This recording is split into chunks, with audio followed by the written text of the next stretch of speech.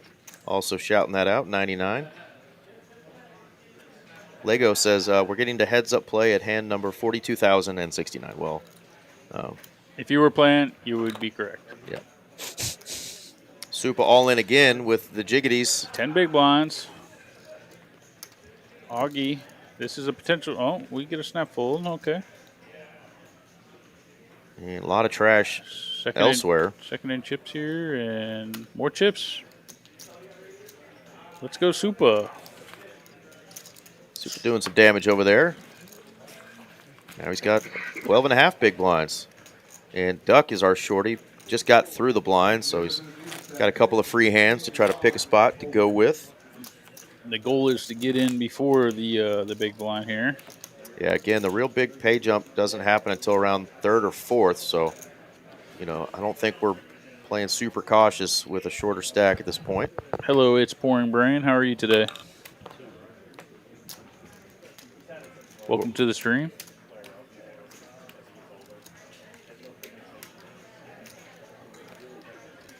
Let us know, too, where you're watching from. Of course, we had a Tink joining us from over in Turkey, probably our furthest away fan. We had Rhode Island in the chat as well. Let us know where you're watching from. I know Dahoud was watching from Lake Highlands over there in Dallas. That should be a C-bet from Supa. Here we go, Supa. My man's been studying.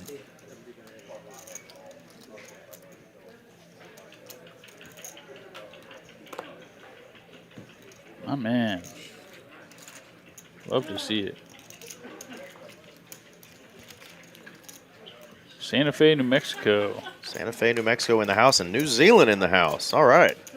Thank you for the compliment, Pouring Brain. We appreciate it.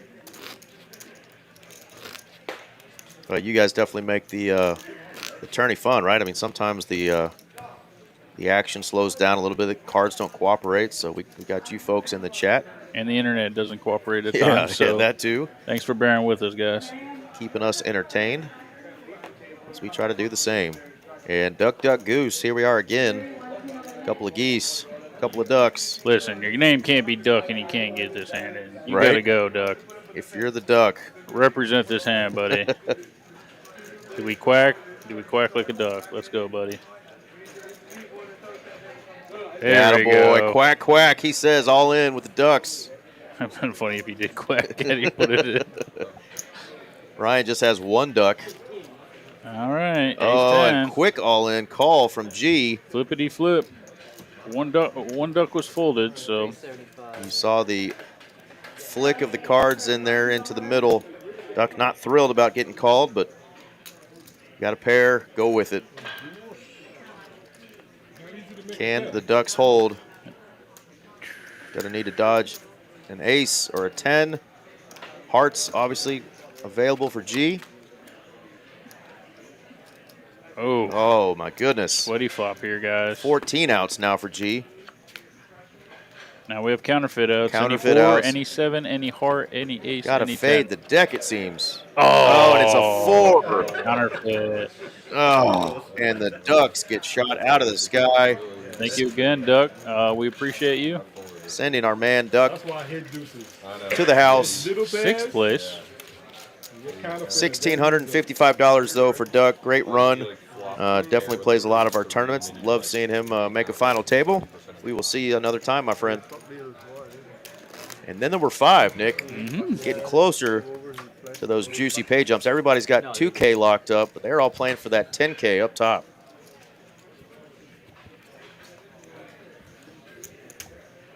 It's always that dadgum river, you know? Damn river. Damn river. That'd be a counterfeit, too. It's the worst feeling. Yeah, I had to fade pretty much the whole deck. Yeah. Gonna be hard. Queen 10. This is an open here. This is How big? Well, Well. 65,000. I was not expecting that. Think about this one. Oh, he said I got to think about this one. Natural 9. Gumbo gumbo. All right, now he's trolling. Yeah. Oh, that was funny. He was going to make Adam count the stack. He said, "I'm just kidding, guys." We're always up for a good, fun little troll there. Great job, Augie. Once they get down, a lot of times to 5 and 4 handed, that's when you'll actually start hearing a little table chatter because now they can breathe. They're like, okay, we made some money. I'm happy now with my prize. Now I can just play to win this damn thing, loosen up. Like you said, these, I mean, you're pretty much everybody's a double away from being chip lead. Absolutely. So it's anybody's ball game. Yeah, Ryan would love to be aggressive with his big stack, but he's been a little card dade. Floor 29. Card dead and just not, given the right, situation or position. All in. All in out of the small blind for Queen 10 and Augie. 14 bigs, shove, small blind. Makes a little more sense to do that right there in the small blind with just one player than it did from Supa on the button, but they both got it through. Like seeing that, though. These players are being aggressive. And I think they also, like we were talking about, there's still one more pay jump before the money's quite relevant for ICM. So this last elimination coming up is what's really going to affect play, I think. Yeah. Our main man, Tiger, Mr. M. Stringer in the chat saying, Tiger here. You guys are the best color guys in the biz. Fun day. Well, we had a fun time commentating you on another final table. Thank you for making it fun for us as well. Floor 29. We appreciate it, Tiger, and congratulations on another final table. I'm sure we'll see you many more in the future. That's right. I heard somebody in the chat earlier say that he kind of reminds him, not his play, of course, but reminds him of 3Coin with just his cool style, and I couldn't agree more. He's got the cowboy boots. Well, sometimes I've seen him wear some real cool, colorful shoes too. But he's always definitely got some cool swag on, and he got the shiny watches and jewelry, and of course, I'm a fan of the ink. He's got the tattoos rocking. Love seeing Mr. Tiger around, and obviously, big old smile on his face. We like happy people around here. Nobody likes angry players at the table. Absolutely. Bunch of negative Nancys. And I'm sure your family and your grandchildren all love seeing you on the stream today. Heck and yeah. Keep inviting them out when you make these final tables. Waitress? All right, bunch of raggedy cards here. And G had by far the best here with that King 10, takes it down. He's up over $1 million and change now.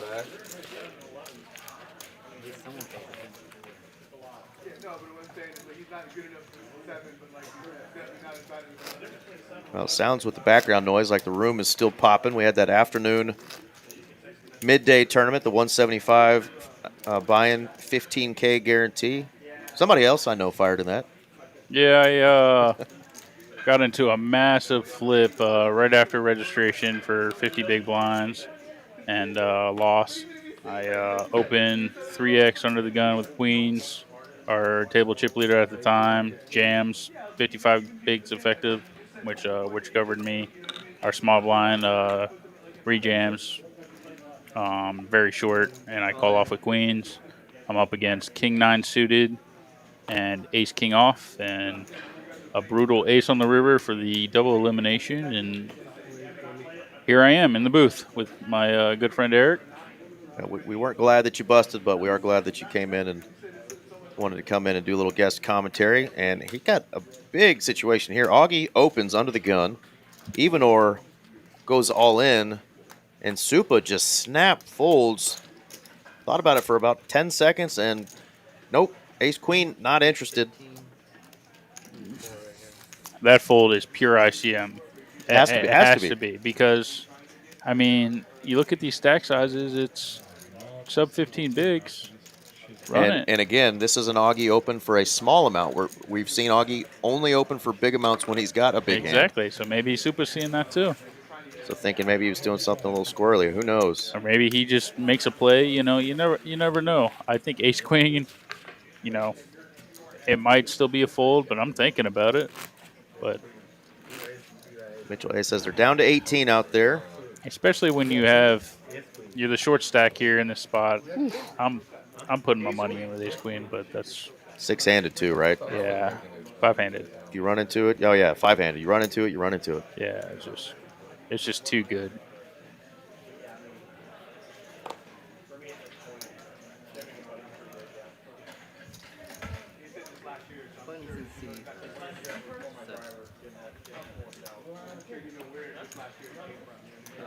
C5 raises to 105.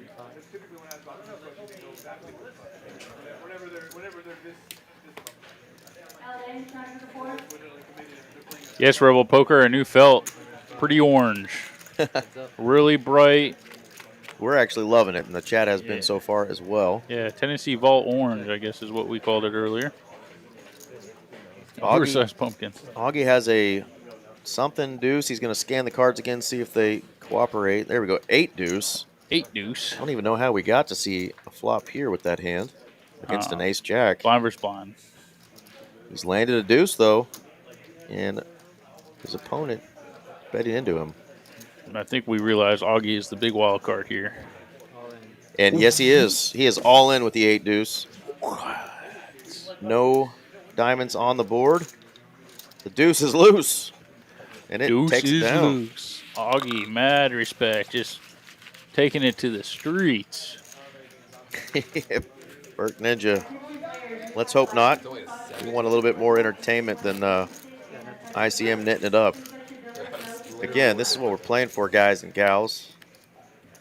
They've all got 26, what is it, 2015 locked up.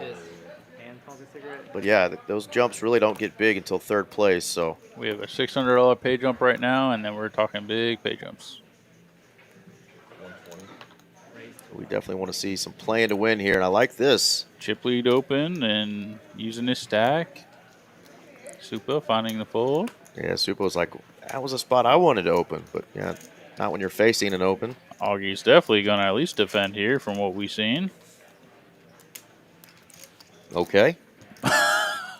We stand corrected. Wow. Wild card indeed. Wild card. Every time I think he's doing something, he goes left. The big blind wants to defend with that one gapper. Oh, he flopped the gutter. That definitely should be his range. Flop, his range, yeah. Paired board still venture small bet. He can go like 60. No, he goes a little bigger. Yeah, 150. Yeah, I don't think he should be going big here. Yeah, because you can get a bluff through for cheaper if they've just whiffed. But does take it down.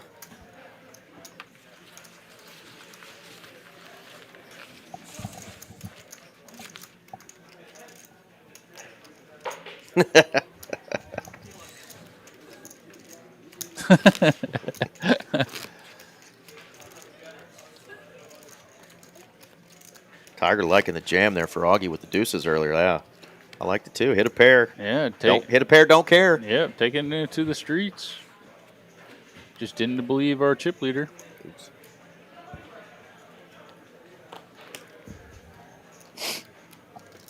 Supa now back to those raggedy cards. Gonna let him go. You just gotta go with the ace queen.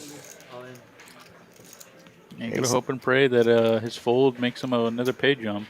That's what he's hoping for if you're folding that stuff. The 5 deuce says no, thank you. Evenor, when he's had big hands and even mediocre hands, he's decided to rip with. He has just not ran into it at all so far. He's getting almost all of those through, which is good. I mean, I think that's the best way to chip up is just not having your opponents get any reads or seeing any showdown hands. And yep, he's avoided elimination. Of course, he's also hasn't gotten those double ups that he's probably wanted. But at the end of the day, you're surviving. Yep, that's a good thing too.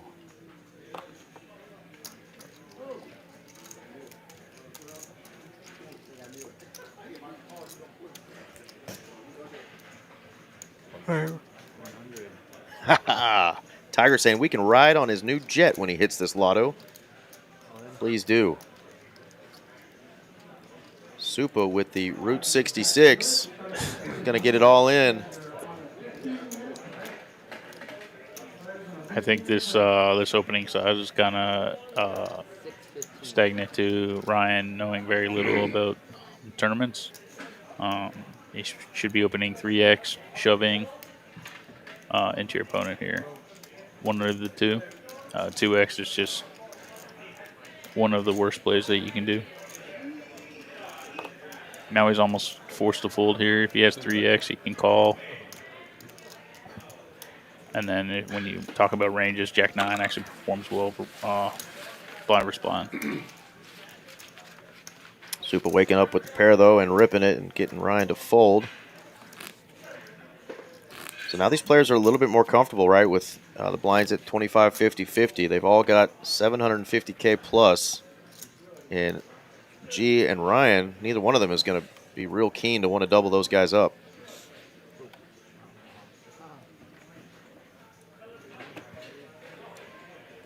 No super shorties to really go after and pick on right now. Again, this was my also concern. I think now that the chip stacks are becoming very balanced, we might start seeing chop talk around this time. Mr. Smith over here in seat 8 doesn't look like he's interested in any of that, but never judge a book by his cover, right? Yeah. See, Supa getting after it with the as he should. Jack 4 here. And see how he goes 3x here? This is a very studied spot. The flat tire picking on. It's just blind versus blind. You're using range advantage. If really doesn't matter if you have aggression, you can just fold. You do it with your bluffs and your value. Well, going to the streets here. Nobody holding a spade. Supa almost always has to bet here. Absolutely. This is your range. And your opponent's probably not just flatting with any ace X here. He decides to check. I'm wondering, what sizing were you thinking of? Obviously not an all-in, but no, you always you kind of do a catch-all sizing. So you go like 125, 150. You're going to get the same result, right? G's probably going to rip it in your face. I disagree. So if he's facing a bet, no, not with second pair. I think he's less likely or less incentivized to shove. When you open to that sizing, you should be having more spade holdings and top pair holdings. But when your opponent feigns weakness, you always got to bet. Yeah. Do I like to shove? I think we can argue it. Yeah, you get maximum fold equity, but if your opponent just trapped you with whatever, you're just dead. Dead in the water, right? Yeah. Again, we see the hands. I can blind criticize. versus blind, yeah. I can criticize as much as you want. I would have loved to see a small bet from Supa and see what the reaction was for G at that point.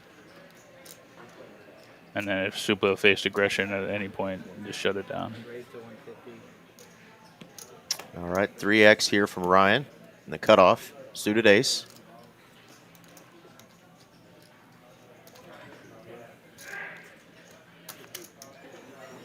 Here we go. See, Ryan's incentivized to open these larger amounts to apply this ICM pressure on these opponents.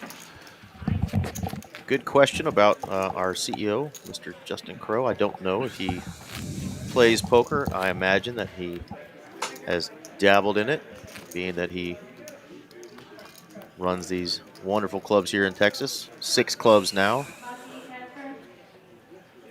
Never know when another one might pop up. But yeah, we've got great poker rooms all over the state of Texas. And now that this Supreme Court hearing got Texas poker got approved, we should be open season, and I think you'll see a lot of new business and a lot of great opportunities for employment, players, everybody here in the Texas community, certainly the city of Dallas.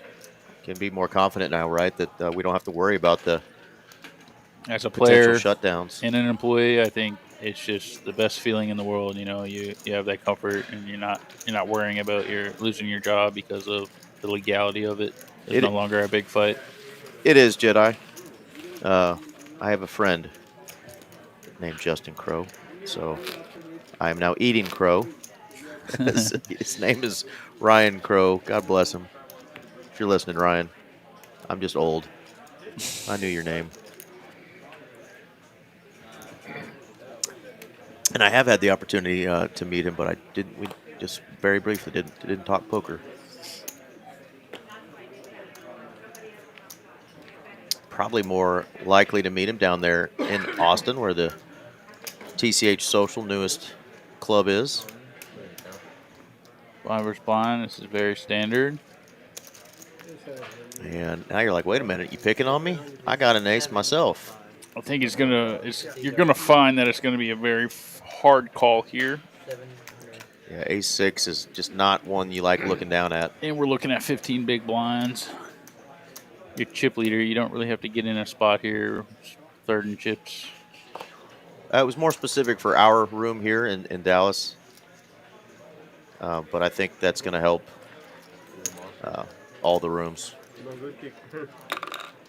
I don't know if it's going to, force the hand of any of these counties like, I wish we would do to allow the clubs, the counties that are still not comfortable with it or for whatever reason don't want to open poker clubs. But yeah, I think at the end of the day, Lego, it's only going to benefit everybody, in all the other counties. They can just look back at, this county and, everything and just be like, okay, well, they legalized it.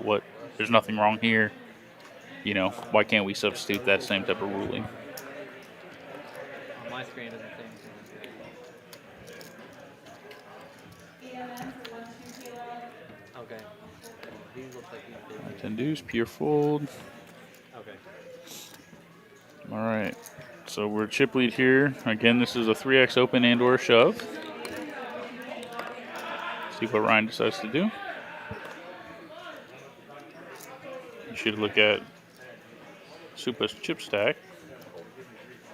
He just folds. Yeah, that just shows that Ryan is very, very unstudied here in this spot. Seems like the players are on maybe a 15-minute break, which means I'm on a 15-minute break.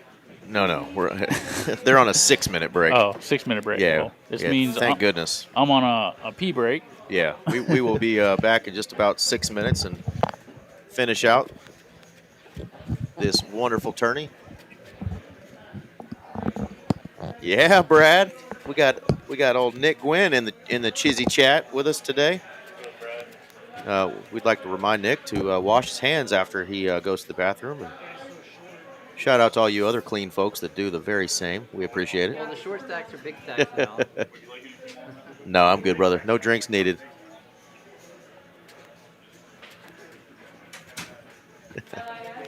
All right, we're on hand 81. Taking a quick break here. That, of course, is my main man, Nick Gwynn, that's joining me. As RJ Dupree is up there in Oklahoma, seeing his Oklahoma Sooners put a little beating down on the Michigan Wolverines. I have not checked the score. Hope all of you folks that are out there rooting hard for your favorite teams are having success today. There she is. There's her answer. I don't care. Yeah, Oklahoma's still up 21-13. Alabama with a big bounce back game. Easy to do against UL Monroe, but 66-0. Just a couple of minutes left. Yeah, it's for the Trailblazer. Pretty. Where's my team? Absolutely not, Brad. Well, if it's a numero uno. Numero doses. Come on now. Wash your hands, you filthy animals.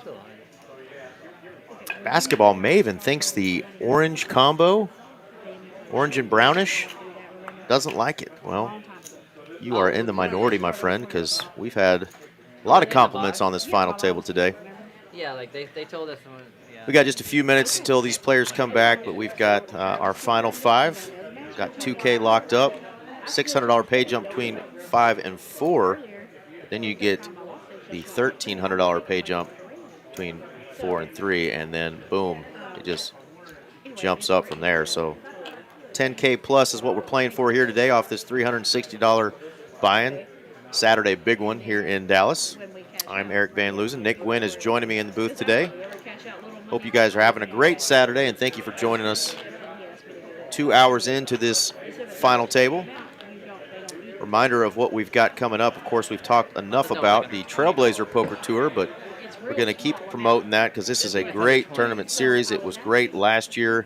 ended up, I believe, with over 7 million in prizes through all of these different locations. This is the schedule starting off here, September 25th in Dallas. And it's going to go to Spring, Texas, then down to the Rio Grande Valley in Edinburgh, down to Houston.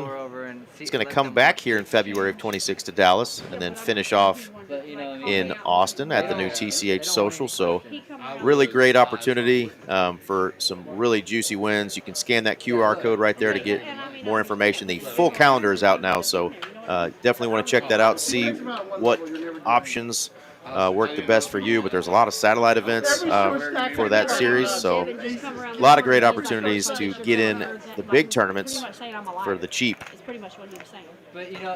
Including that multi-flight 300K guarantee, the PLO multi-flight 250 guarantee, and of course the title event $1 million guarantee, and that is the one that the lovely Miss Mallory won last year for a cool $211,000.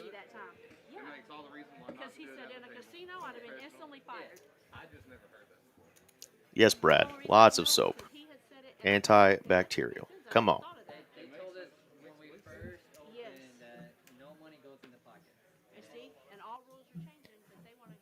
Alrighty. Who do you guys think is going to take this thing down now that we're down to 5-handed? Let me know if you think there is a favorite. Is it our newbie to the final table, Mr. Ryan, who's currently our chip leader there in the 6th seat? Agent Smith over there in the 8. Going by G. He's second in chips with 1.16 million.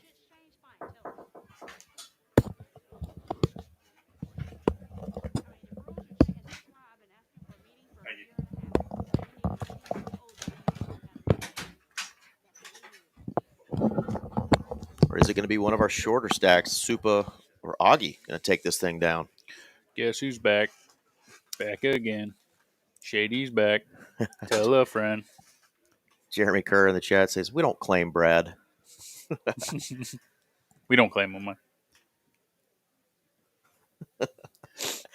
Brad wants to know, how cold was that toilet seat while you were peeing? To be honest, it wasn't cold at all because I followed bath to the toilet and it was already warmed up for me. So fantastic. All right, players trickling back into this final table. Get this booger kicked back off. Get the sound back on the table now. That's some other dealers up there yapping. Had to turn them down there for a minute. And no longer Mr. Adam. That looks like Miss Angie. So shout out to Mr. Adam once again for doing a great job.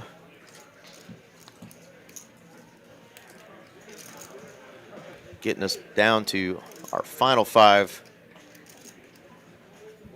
ADHD Poker says Augie is going to take this one down. He says he's going to go from the shorty, from the outhouse to the penthouse. Hand number 82. I don't think we're getting a heads up by hand 90.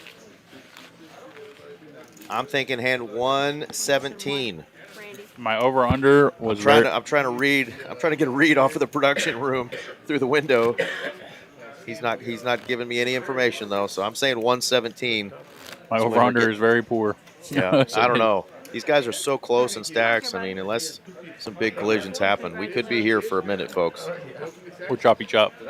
Choppy chop is my over/under count.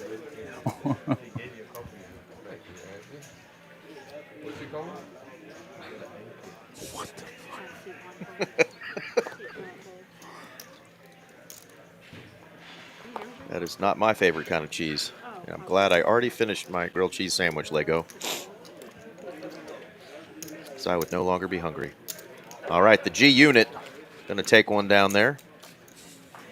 First hand back.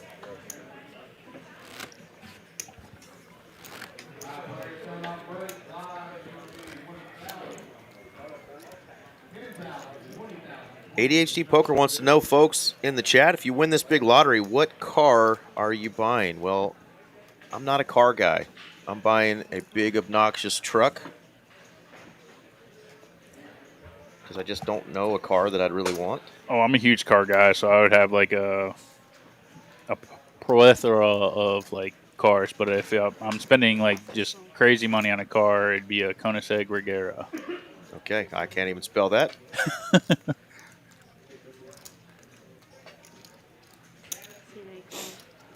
But I'm a big Mopar guy. I like working on Japanese cars as well. So I like Nissan GTRs, R32, 33, 34, 35s. So I'd probably have a Mopar collection. Speaking Swahili to me. Augie, speaking my language, though, with the 88s, all in. My favorite hand. There you go.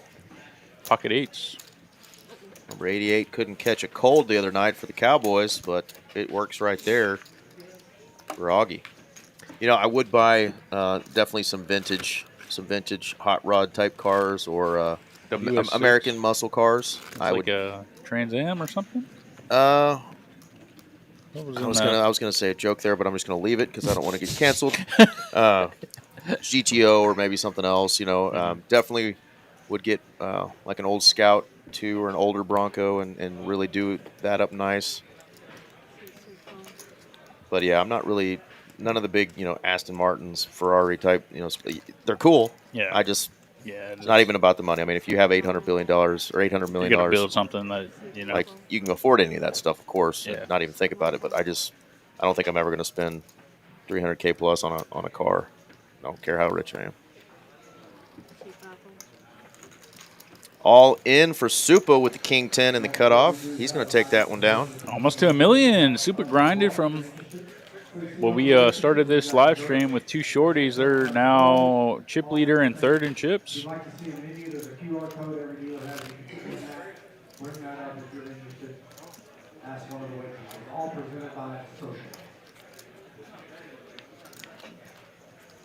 See, 88 Jeep Poker. I mean, I could just keep going with that one, but I'm going to let it go. Mercedes Boba. Jeep Wrangler.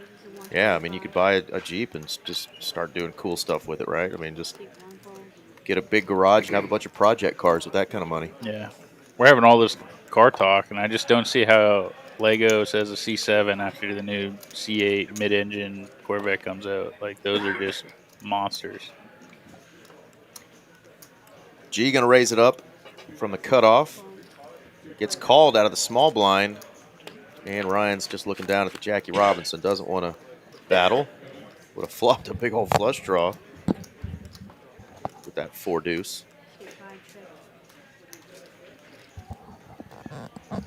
Yeah, there was 36,000 in the guarantee, Brad. Approximately 120 players, I believe. Yeah, we beat it by about 20%, It's been a while since we've had a field this small. Obviously, there was a lot going on in the area today.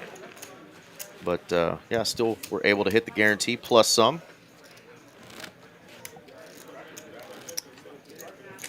Jeremy Kerr says he's going for Supa because that's the most fun name to say.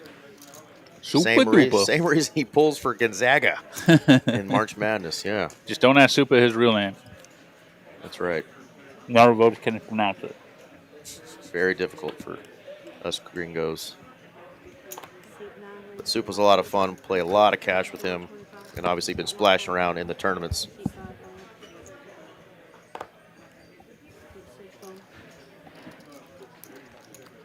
G going to raise it up and take another one down.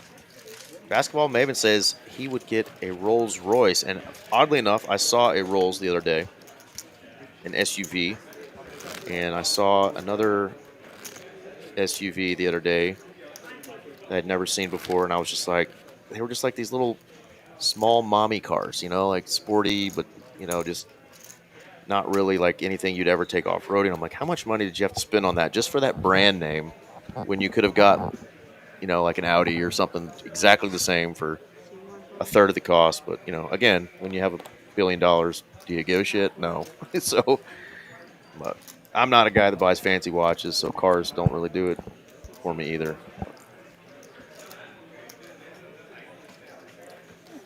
Yeah, certainly a plaid Tesla. Plaid? Yeah, it's goes like 0 to 100 in like 2.3 seconds. Obviously, you don't have to worry about an engine spooling up or anything, so you get instant power right away. That's how fast those things go. Forgot to mention blinds have gone up to 30,000, 60,000 in this Saturday big one from Texas Card House, Dallas. We have Evenor, our short stack, with just under 10 bigs. Supa sitting right there at about 14 big blinds. Yeah, again, Evenor's benefited from a lot of all-ins that have not been called. He is going to get it all in again here. It's a good spot for him, Ace.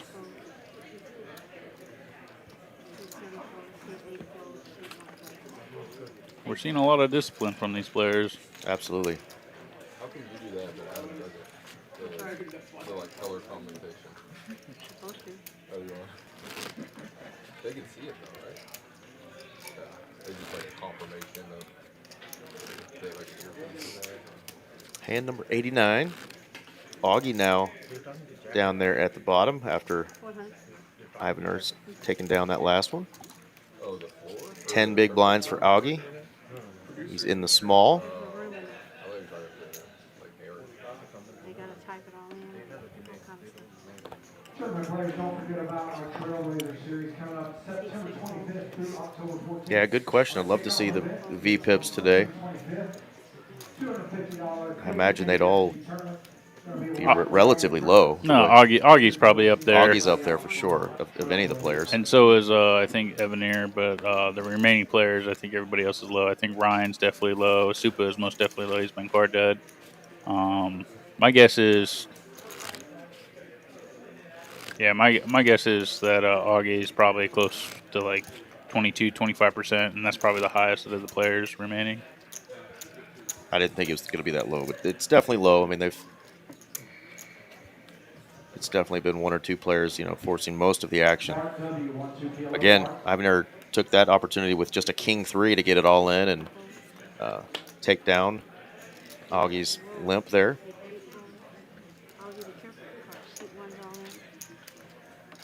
Augie now is going to be all in with ace 5. Don't really think Evenor's considering this with king 6. I'm sure he's not. Out of the small. He's just posturing, trying to get chip counts. No. Yeah, I definitely think they've been playing more hands than that, but it's low for sure.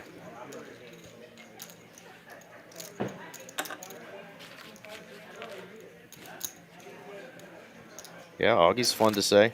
I'm with you there, Jeremy.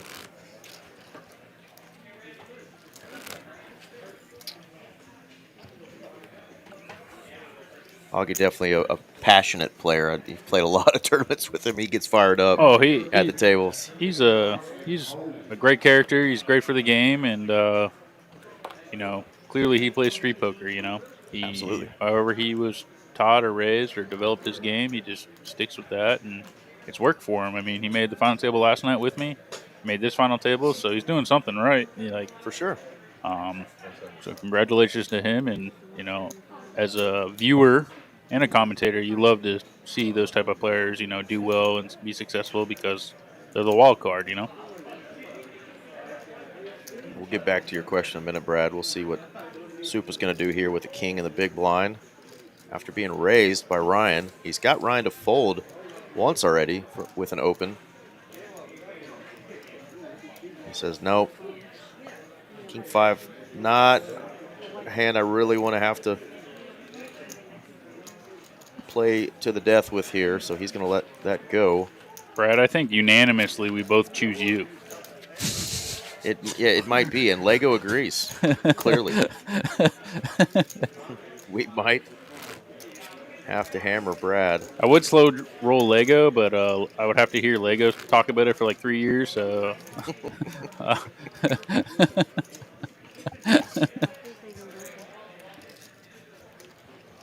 I don't know if I'm going to slow roll Brad. I may nit roll him, though, with that hand that I'm obviously calling with. Mm-hmm. That's just clearly got whatever he jammed on me with dominated. I might nit roll him. Yeah, you're more likely to nit roll him. I'm definitely more likely to slow roll him. Like, I may nit roll him with a hand like this, on an all-spade flop.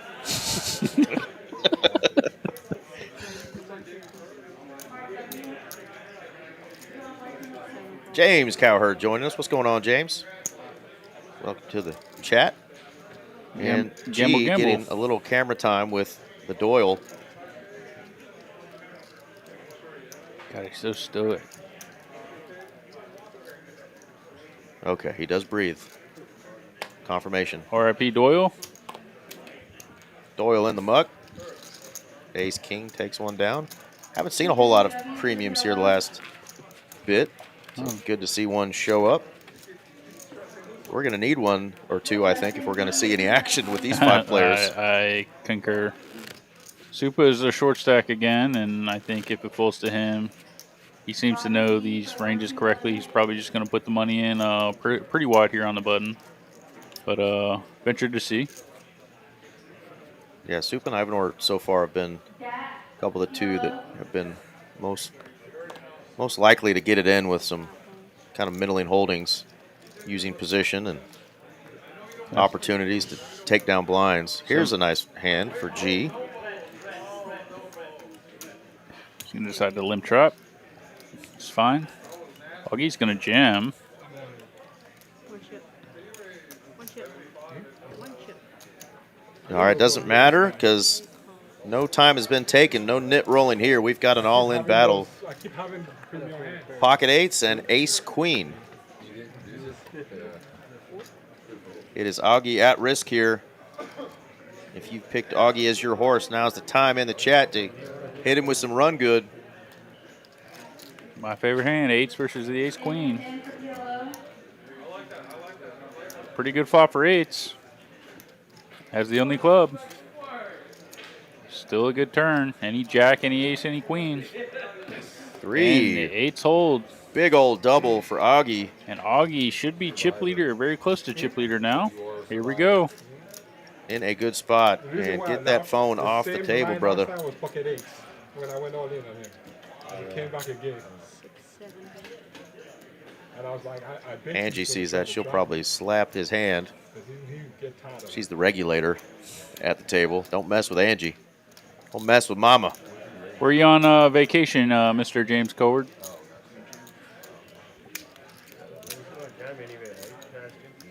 Oh, it don't matter if you raise.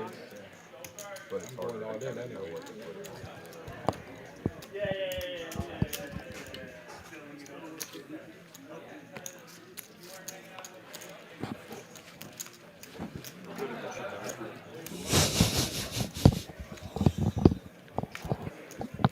We'll try to find that VPIP for you, Brad.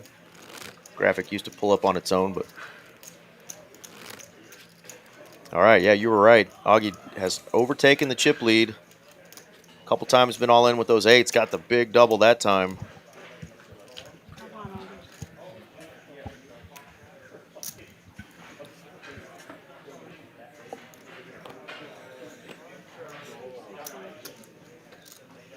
That's time to go, Supa. Gotta go right now. That's right. Under 10 big blinds. It is time to ship it in. Let's see if he can't get it through, and he does. Yeah, nice spot there for Supa. Taking down some much-needed blinds.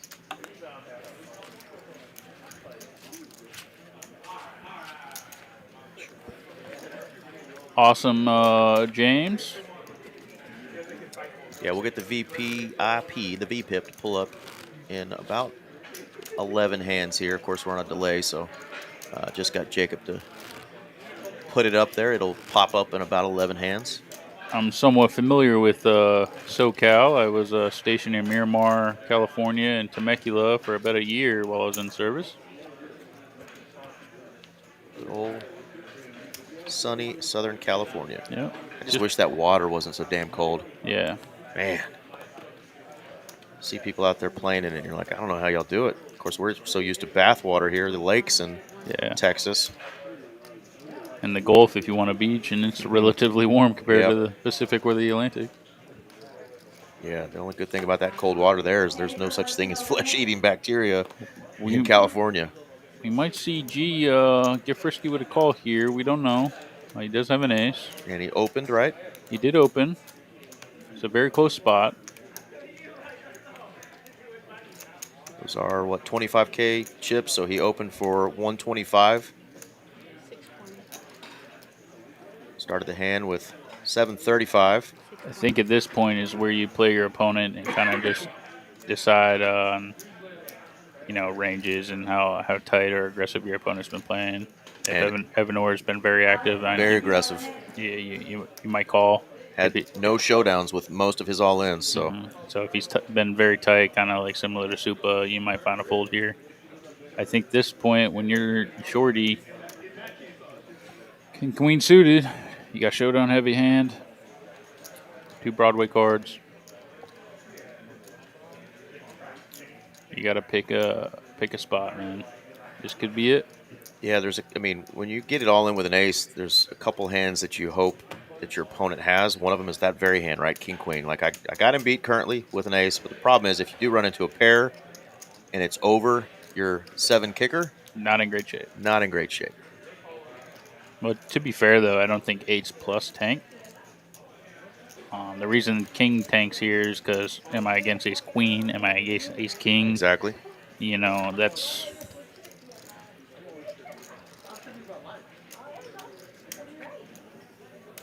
unfortunate, Calvin.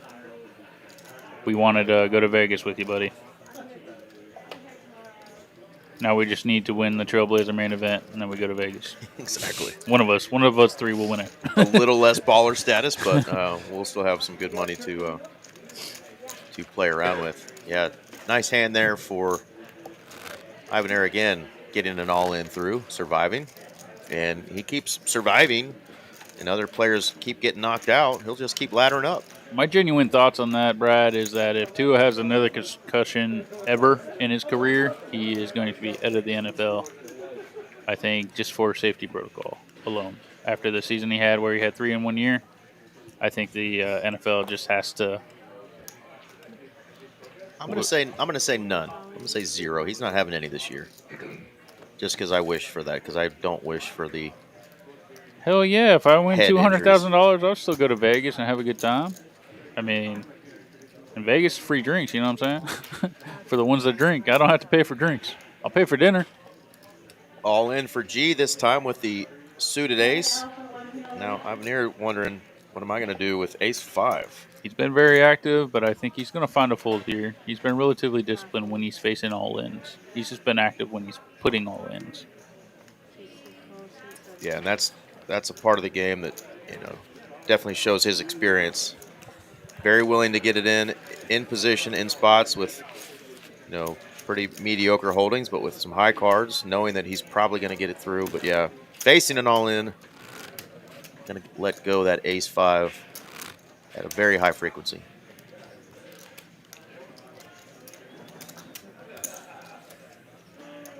Oh, we're almost to hand 100. Still 5 players remain. Playing for $10,800 up top. Suited ace. He's more likely to shove this than he was to call off. So from what we've seen, and he does. Just get a fold, fold, fold. And G's just got to muck this king 5, unfortunately. There you go. Another all in. And now Evenor is over 1 million chips.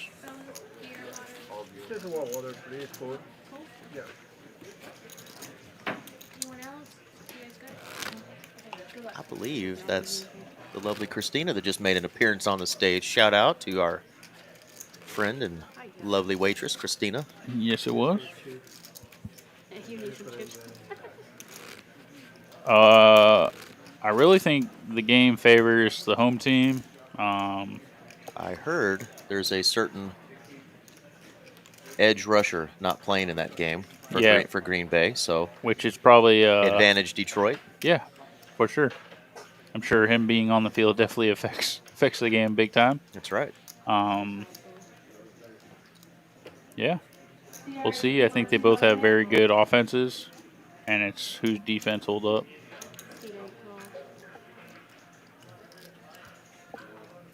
Mitchell Hay knows what's up. He's a big Lions fan.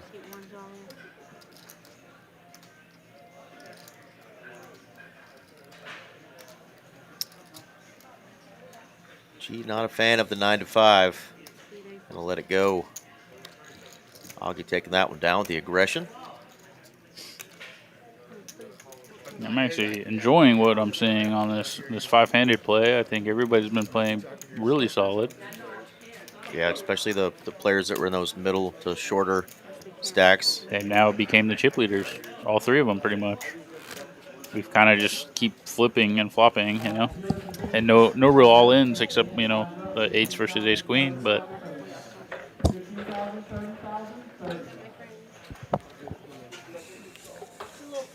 this is definitely, if you're looking at NFL games this weekend and you're in one of those survivor pools, definitely a tough week because there's really just 2 or 3 teams that had, 6+ point, favorites that they were, favorited by or whatever. But, yeah, you take who's playing the Giants or the Browns or the Jags to some frequency, you know what I mean?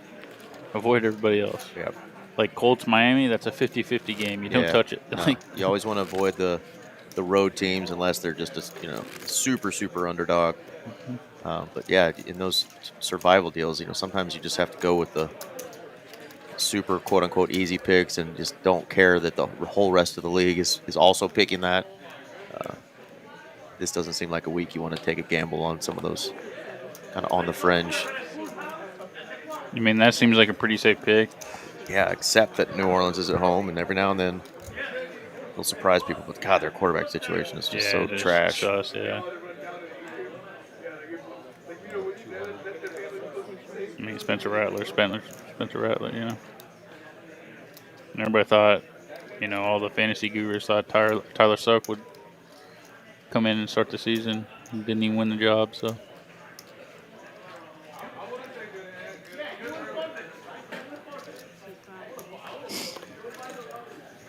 Yeah, G has chipped down, quite a bit. Still holding on, though. I did not know that about Augie. What's his last name? I used to follow the Browns a little bit as a kind of second or third team to root for. Always have AFC teams I'll root for since my cows are in the NFC. Can I venture to steal you to the Colts? Come on. My nephew played for the Colts as a little leaguer. There you go, man. I had some Colts gear then, but don't have it anymore. 4s all in for G. Can he get this through? And yeah, Ryan's going to want to count because he's also woken up with a pair. 6s. For 9 big blinds, I think this is, you run it. It comes very close with like 5s through 7s, and then 8s are a pure call. You start questioning 7s, 6s, 5s. Obviously, we see the hands. We want him to snap call, but yeah, I don't like making this call. He folds.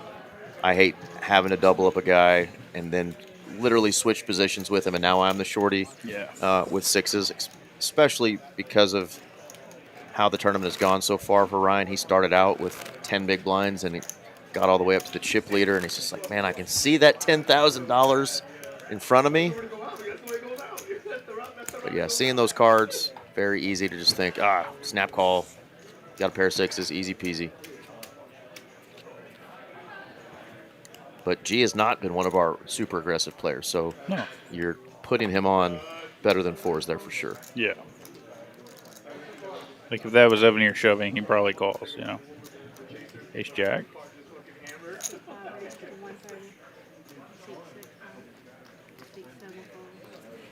It was less than 13. They're at 30-60. It was 9 big blinds. Yeah, I think 9s at least is, but yeah. G is all in with ace-7 and gets snapped. So he is going to be at risk here. Ace-7 off against ace-jack off.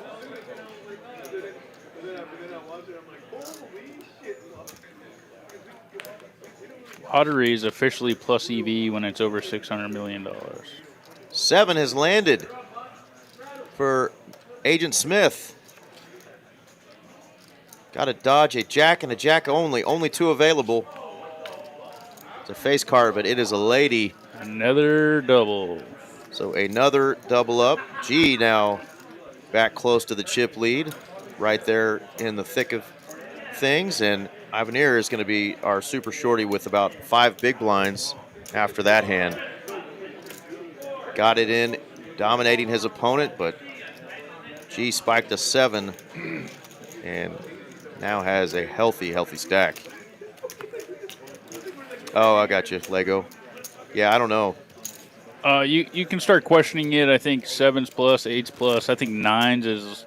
Well, you're jamming. You're just maybe not calling, right? No, I mean, I think yeah. he was calling off 13. Is what he was trying to state earlier. Yeah, pure call for 13 bigs. You can take into account position and then player profile. I think if it's an older, tighter player, then probably fold. If it's older, tighter player from early position, definitely fold. If it's young, aggressive guy, late position, I'm flicking it in there and just running it. Table dynamics huge. Supa ripping it here with the King 10. Getting some love again from Jeremy, hoping that it's the underdog final 2, Augie and Supa. Augie now in a great position with that big stack. So 3 players now with over 1.2. We're going to see a lot of jamming from Evenor and Supa as they know that they have just got to get it in.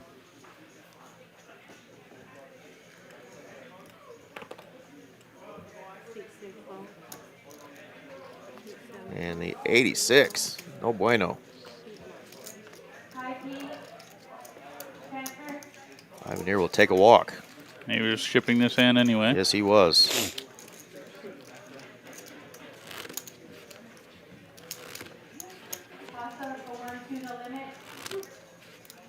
What position was he, Lego?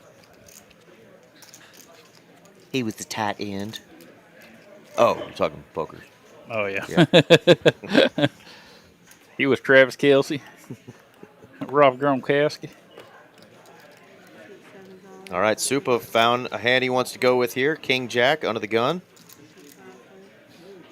And Ryan wants a count, but we're pretty sure for half your stack, you're folding the Queen 10 all day, every day. If you're folding 6s.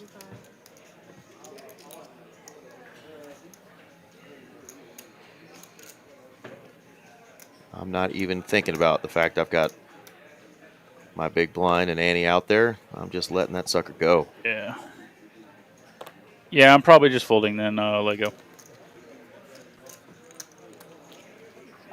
Because he's not only shoving over you, he's shoving in everybody else as well.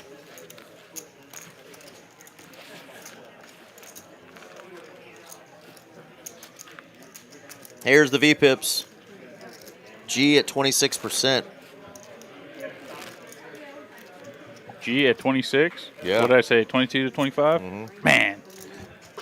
But it was Ryan that was super low at like 14%. Yeah, but I said Augie was up there. I guess Yeah. G's been up. Well, G also just recently shoved in like the last 5 hands. Yeah, if you didn't catch that, rewind real quick and you'll see those V-pips.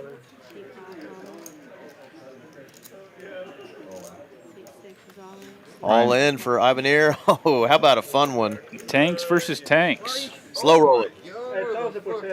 That's crazy. You didn't even see it. No. 5-handed, and both players have the exact same holdings. Mitch Lloyd's favorite 2 hands, the same color pocket 10s.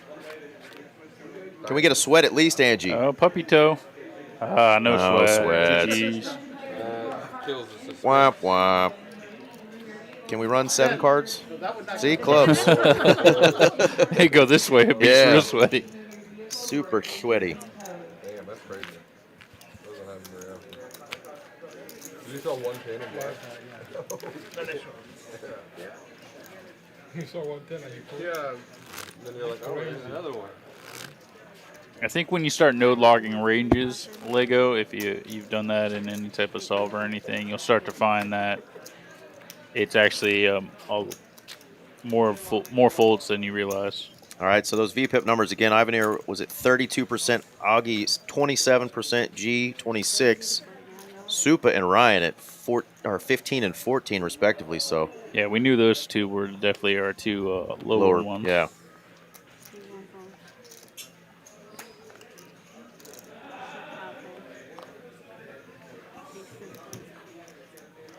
King 9, Supa probably going to go with. Yes, he is.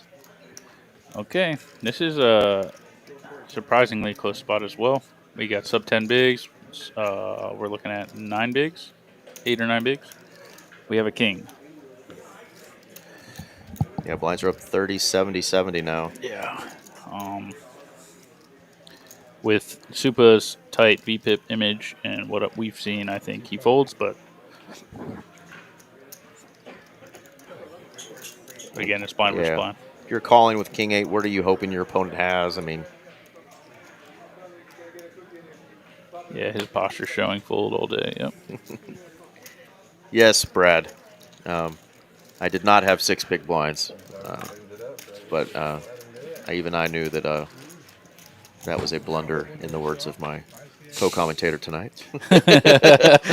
He told me, and I wanted you guys to let me know. But yeah, the biggest thing for me was, and a mistake I've made in more than one tournament is you get kind of a bigger stack, but then the blind levels go up a couple times, and you just don't realize that your stack's not a big stack anymore. You're back right where you were at 13 to 12 big blinds, and yeah, you just get it in, like, don't think about the monsters under the bed, just rip it.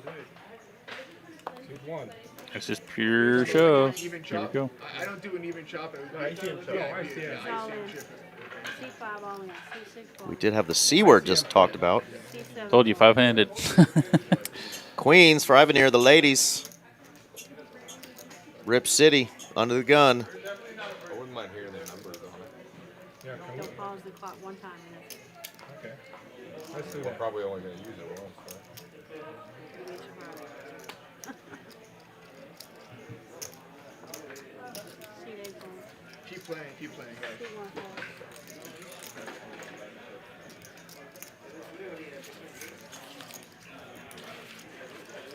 That sounds very specific, Brad.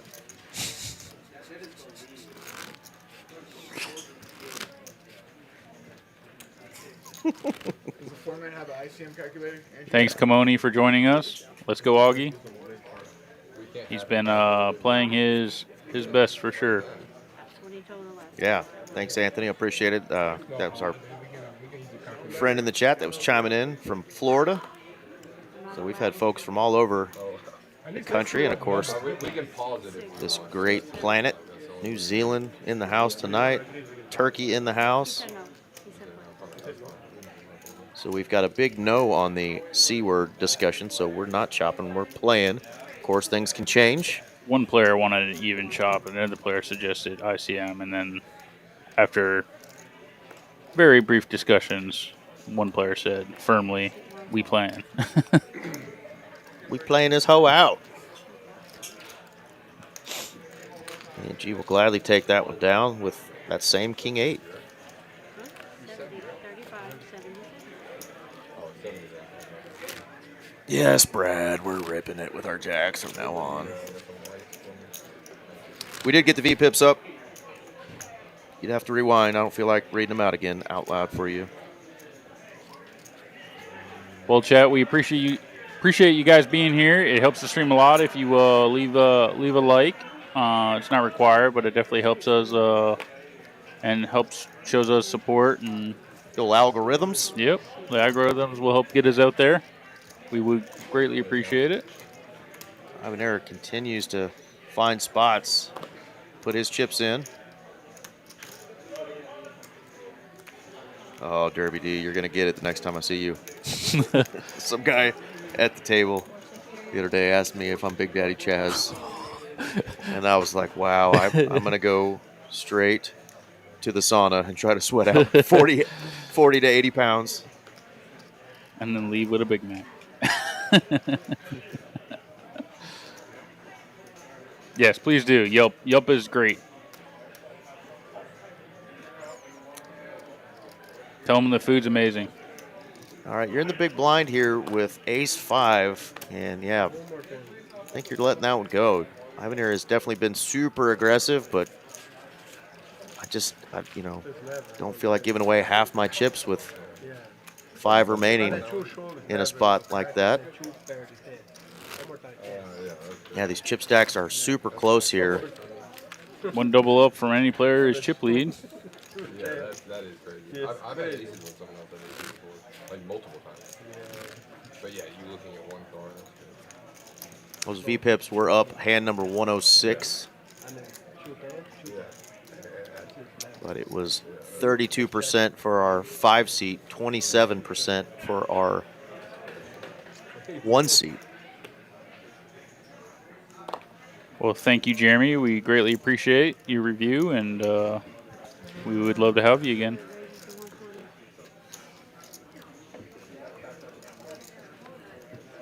G gonna raise it up. King, queen. Yeah, let's see what Supa wakes up with here. Oh, the mumbler. I'm gonna fold that one and mumble about it. It was trash. Yeah, we're gonna need to see some more big hands, I think, in order for these players to, get to an all-in flop situation. Players are really kind of tightening up their game a little bit, unless they're in position. Very card dependent at this spot with big pay jumps. And what we noticed from Augie, after he got chips, he kind of just chilled out from the street poker and is just playing real solid now. So I think the money is meaning something now for these players. We'll probably see a limp from him here. Limp. 400,000 to play. See, look at the sizing, 400,000. Interesting. Oh, and he runs into it. Aces from Evenor, and you can't fold. This is why you don't take big sizings. Yeah, if you're gonna raise, you don't need to raise this big. The blinds are only 70. You raise 150, sir, and then you can fold. Easy fold once. And you now just, you have. And we see all these. has nines, to call. Yeah, we see all these 9s and 10s folded in other hands, and you have to call. You put. It's so gross. He said the wrong time. I mean, granted, of all hands, that's one of the ones that does bode well. But look at it, 21% equity, and that's because we know some of these cards have been folded. Yeah, we saw six outs folded already. Oh, here's a flop here. Any jack ball, club ball. 4 outs, running clubs. Jack ball. Jack and a jack only. Oh. No jack. No jackety jack. And guess what? You're no longer the chip leader. Yeah, he's going to get up and kind of walk that one off. I was just talking him up, too, saying he's playing very solid, and he opens 6x with 10-9. Yeah, he's telling everybody, look, I put 400 in. I can't fold that. I agree. Yeah. You can't. You can't. If you make a mistake like that, you got to own it, and he did. And you know what? Had a little bit of equity. Could have run out something nasty and delivered that aces cracking that we've all experienced before. Tournaments and in cash games, we've all experienced that. But that is a nice double up, much needed. First one that Evenor's gotten called on, and guess what? The time he gets called, he had it. Preems. He had the ultimate preems. Well, granted, if this hand played, we'll call standard.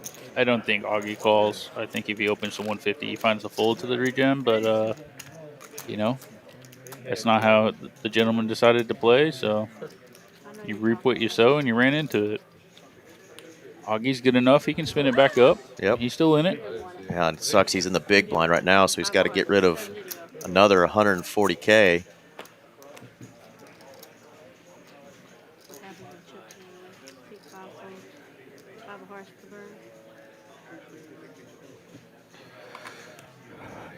You're in the cutoff, Mr. Ryan. You should be opening, sir. Let's see, a 150. It's the call. Don't love it, but don't love it either. Especially knowing Augie now is, this is a pure super fold. Tilted. Pure fold here. Yeah, you love looking down at a 10-9 suited. Yeah, why are we limping here, boys? You have to shove or fold like this. See, Augie's just gonna put the chips in. Rejam. It works, Augie. Come on, buddy. You go crazy with the 10-9, and then we have an ace against 2 limps. Nobody's limping with an ace. No one. Put it in, Augie. Come on, buddy. I think it gets through. I really do. He's going to check. Man, this posture, man. I love and hate tournaments. I'm trying to guess what's going through his head. Oh, come on. Oh, man. He can't see the cards, but we know none of these guys are going to limp with an ace, so you've probably got the only ace and can take that one down. We are going to a three-way flop. Oh, but Augie knew he was going to get trip deuces. Ryan's going to be betting here with a king. Augie's going to get a full double here unless something dramatically bad happens. Sometimes you make a little mistake and you get rewarded, and here it is. And to be fair, if anybody opens this hand a standard sizing, we're probably just getting folds from the other players. We should never be in this situation. All in and a call. Oh. Yeah. You heard the, oh my God, from Ryan. You have a deuce, really? And a diamond? He thought maybe he might have a flush draw. Well, he's still live to a king. King and only a king. And a nut flush. Yep. Augie runs out of flush. Went from really good to better. And he's going to get a double up and be right back close to $1 million. And so look at that. Now Ryan was chip leader, and now he's last in chips, or second to last in chips. And look at... What do we know? What do we know? Look at Mr. Supa. Mr. Supa just hanging on. What a sick flop. It's just really cool to see, though, like just the dynamic of these players. Obviously, we can tell that Ryan is relatively new. He's a cash game player. That's why he's limping these hands. Augie is obviously the wild card. Supa has been studying, but obviously hasn't really studied a ton yet because he's flatting hands off of sub 10 Ted Biggs, which isn't that great. With a player in the big blind that is clearly going to be tilted after a big loss and super short, knowing that he's probably going to jam. So I felt like those were just wasted chips, but what did we know? Augie flatted with an ace. But here he is ripping it with a 10-3, so... Blind versus blind, I mean. Yeah, showing he is willing to mix up his game. He says, try to put me in a range, boys. Good luck. I'll open 4X with 10 high. I'll shove 10 high. Good luck figuring me out, boys. I'll check back ace high. Like, he's... Can't believe it. You go left, he goes right. Just did 105. And I'm like, let me just quickly take this and move on. He's still kicking himself for a big bet there.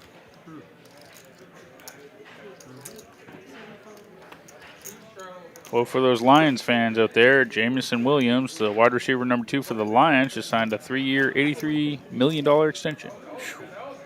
Good for him, man. I thought his knee was blown the heck out several years ago, and he was not going to play ever again. And then you saw him last year and just balled out. All right, look at this. We got a raise from G, and he's got 2 callers, and he's got the birds this time. Oh. Only Ryan landing a pair. Second pair with a club. You got 2 opponents, so there's really no reason to be cute here.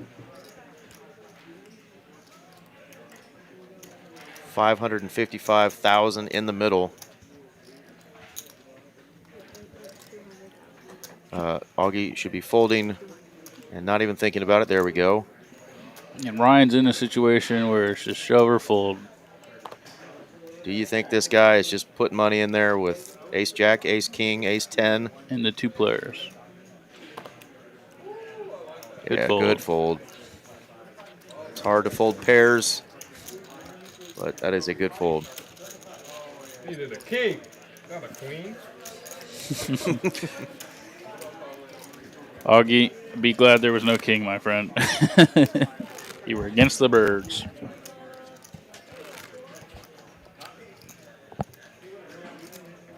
If they're off, they're only slightly off, obviously. It shouldn't be that far off, though.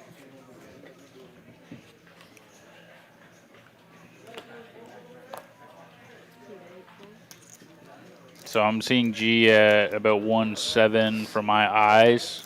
So I know G looks pretty correct.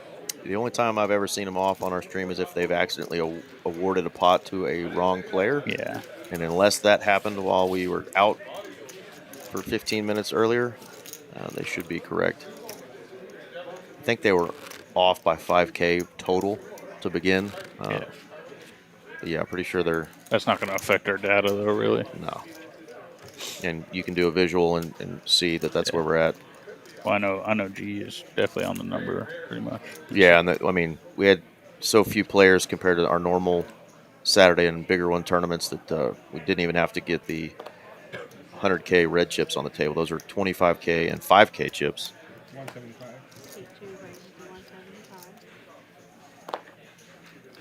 Oh, we finally have a normal opening size from Augie. Yeah. Not 4X. Okay, Supa, time to go, buddy. 2.5X was the raise. Time to go, time to go, time to go. Do a little chip inventory, but we should be getting this in. Yeah. 7 big blinds. Gotta run it, Supa. I know it sucks, buddy, but against crazy player, I know you see what we're seeing. There we Yes, go. all in the man say. G's just posturing. Take a peek. Let her go. Facing a raise and an all in, and we get a snap. And Supa's in great shape here. Yeah, 70-30. Augie says he can't fold. I think the real answer is Augie just doesn't fold. Let's bring that 8 in the window. He wants an 8 in the window. Augie says 8 in the window. Supa says no thanks. Oh, my Lord. And it's a diamond. Oh, that is disgusting. 10 non-diamond. 10-9 diamond. Or 9. Needs a 9. There you go. Oh, GG, Supa. You played well, buddy. Great run for Supa. Of course, Augustine with the big $1 million smile there. Supa is going to be our 5th place finisher. Hate seeing that. You get it in good and you just don't get the run out that you want. But $2,000 headed your way and a 5th place finish on our final table. Keep studying, buddy. We know we'll see you again. I'll catch you out there in the cash games too, brother. GG's. Yep. GG's, buddy. You played well. He forgot to go to my bank.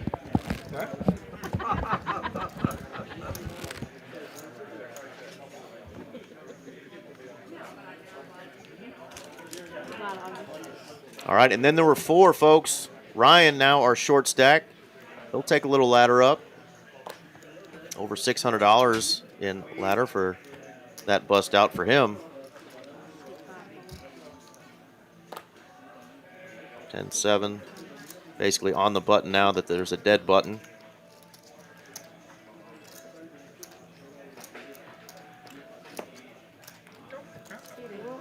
The petition must be preceding me.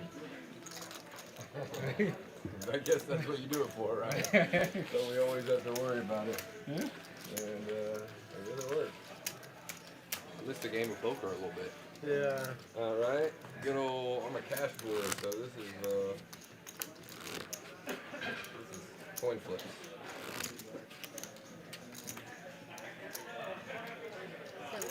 Bluffing is pre-flop and no info.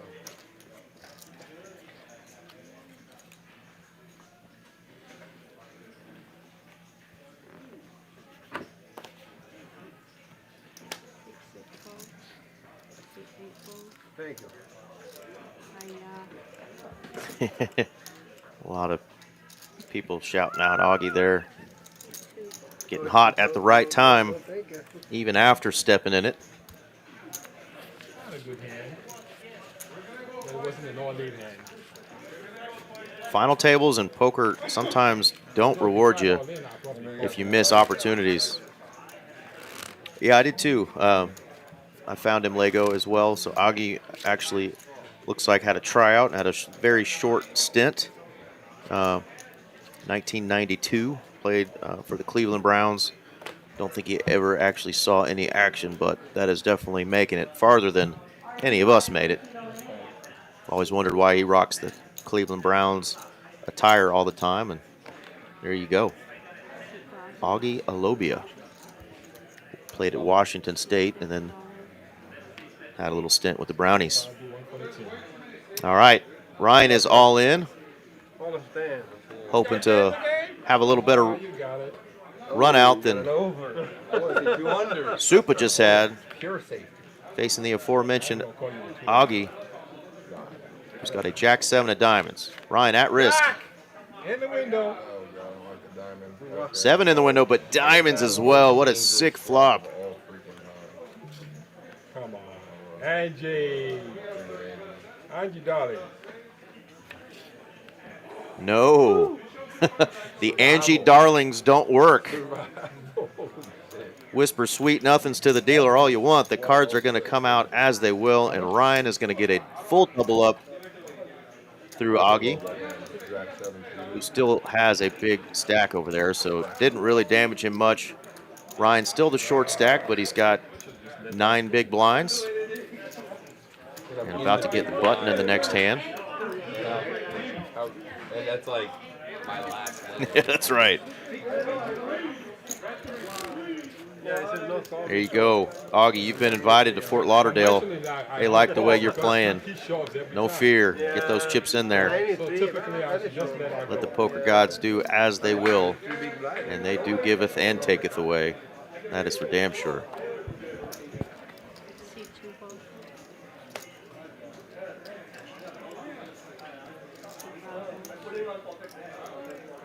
Jack 10 and the small blind. He is going to raise it up. Not going all in. Let's see if he can avoid running into it himself. G going to wake up with the 7-6 offsuit.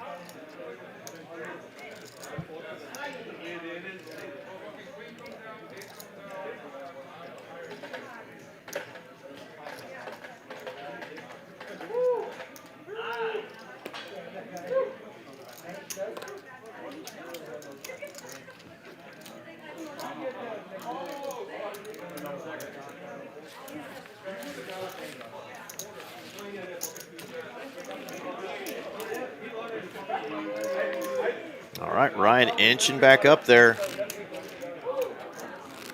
One double up for Ryan, and he's the chip leader, so other 3 players not in any hurry just to double him up.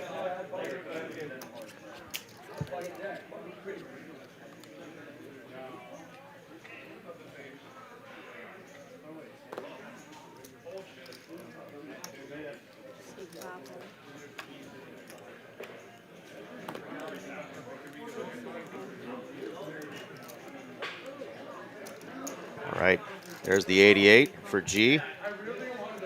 Oh, and he just calls. Interesting here. Just flatting out of the blinds with that hand, and look what happens to him.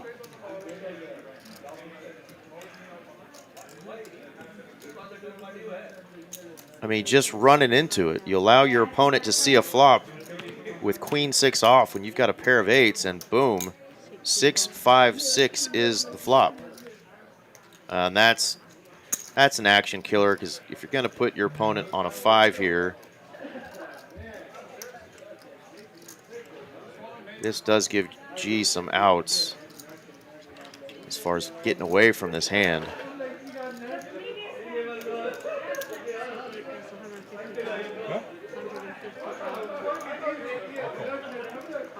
And just a call in position. Why not? You've got top boat here.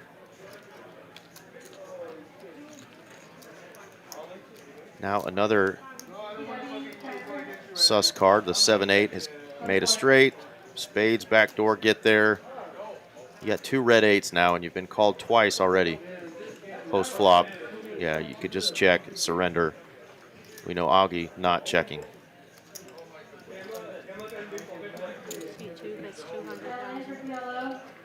$200,000 is the bet.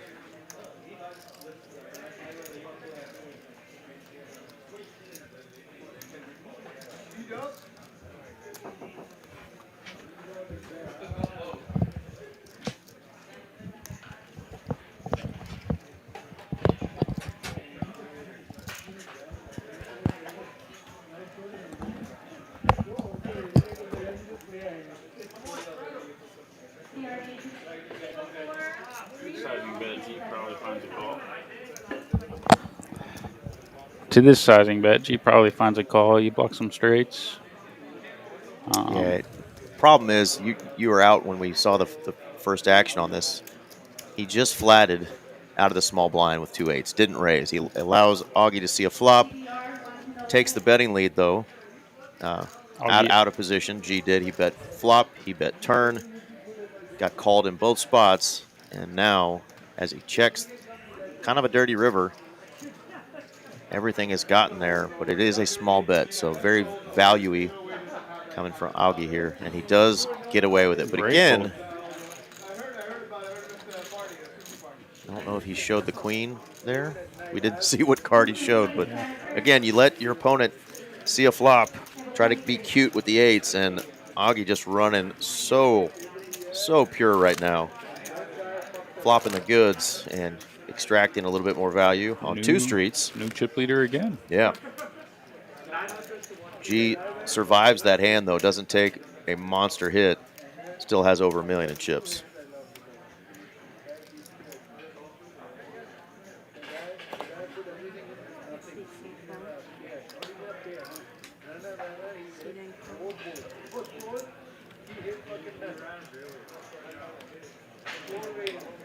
We're at hand 124, and we are still 4-handed, folks. So we undershot our over-under to get the heads-up play.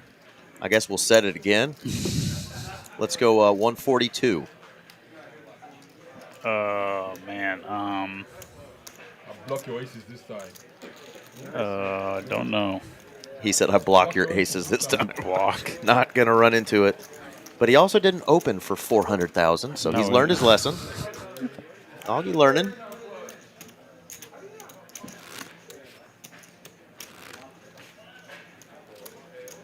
$205 of you fine folks watching on YouTube, Kick, or not Kick, it's actually Twitch tonight, and X.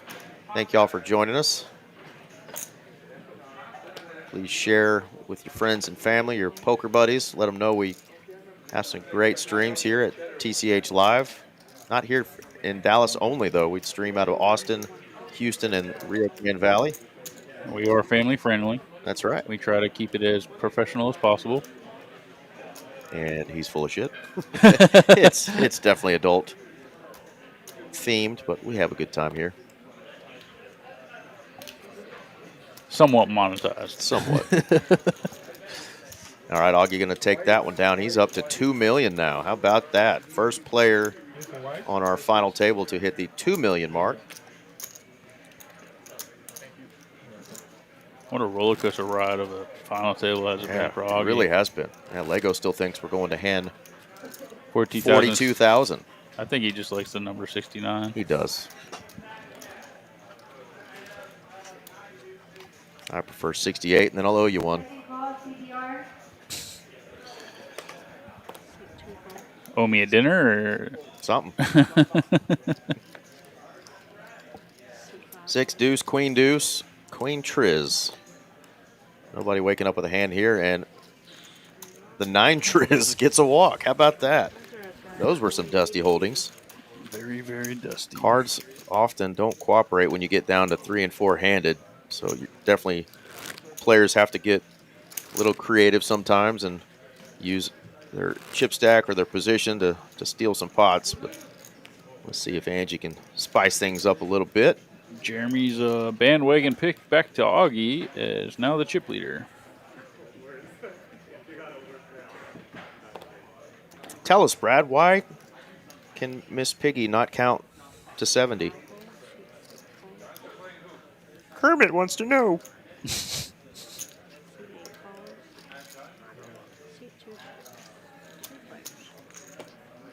Oh, I see what you did there, Lego.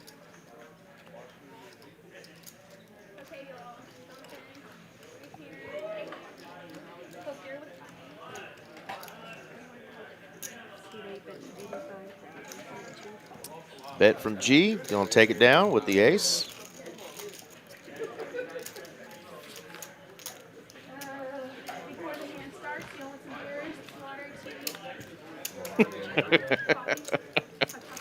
Wow. Little tickle in the throat, huh? Well done, sir. That was the corniest thing ever, bro. Oh, are you kidding me? No. Stream. Baby, come Stream. back. Baby, come back. You can blame it all on me. Oh, my goodness, folks. It's done it to us again. Pause for station identification.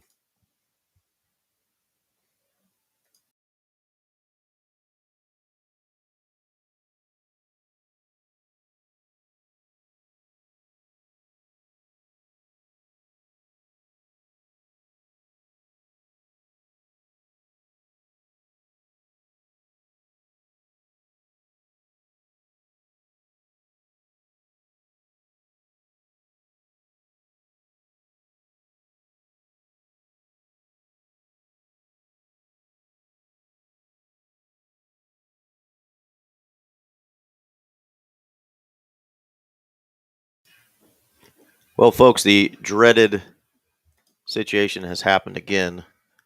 The system has pooed the scrooch and left Mr. Nick Gwynn and I here in silence, down to four-handed, hoping to give you guys a really kick-ass stream and finish off with these final four players playing for 2610, 3995, 6660. I might want to see if I could get a little ICM chop or something to change that number, but $1 and 10,000. and then 10,800 up top for the big winner. Yeah, just give me $1 so I'm not playing for, or $10. So it's 6670. But yeah, the good news is they still will be four-handed when we get back. But yeah, what a time to have this happen. The last time it happened, about an hour and a half or 2 hours ago, it was literally as we were getting to a flop between an all-in situation. It was Supa and I think Ryan at the time. But oh man, this is not fun for us, and of course not fun for you guys and gals who've been tuning in, wanting to see who's going to take down this final table. Gonna try to break the ice here, let y'all know that we have more fun stuff coming up, non-stream related. Of course, some of those events will be streamed, and we're going to have this fixed by then, I swear it, damn it. We've got the internet folks, IT folks coming in Monday to try to completely rewire this to find out why this keeps happening to our stream and our stream only here in Dallas, because the other locations are seeming to be doing just fine. And we are the Texas Card House who has the most viewership and the biggest cash games and tourneys. So we definitely want to get this problem solved, not just for us here in production, because it's embarrassing for us, but it's no fun for y'all who try to spend some Tuesday nights and Saturday nights with us, and sometimes Monday nights when we have these big events. So again, we're going to try to get this fixed for you guys and gals so we don't keep having these hiccups. But probably what we're going to have to do is start in about 15 minutes. So feel free to take a little breather and come back, recheck your YouTube, and see if we're alive and kicking. We're probably going to take a quick break ourselves. So we will see you guys shortly and come back and see who wins this damn thing, as we are playing still for 10,800 up top.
All right, folks. Just did get some news that we should be back on at 11:27. We will lose a player, so we may come back to just 3. So maybe that's good for said player that doesn't have to see themselves on a stream ever get eliminated. But we are coming back here in just about 12 minutes or so.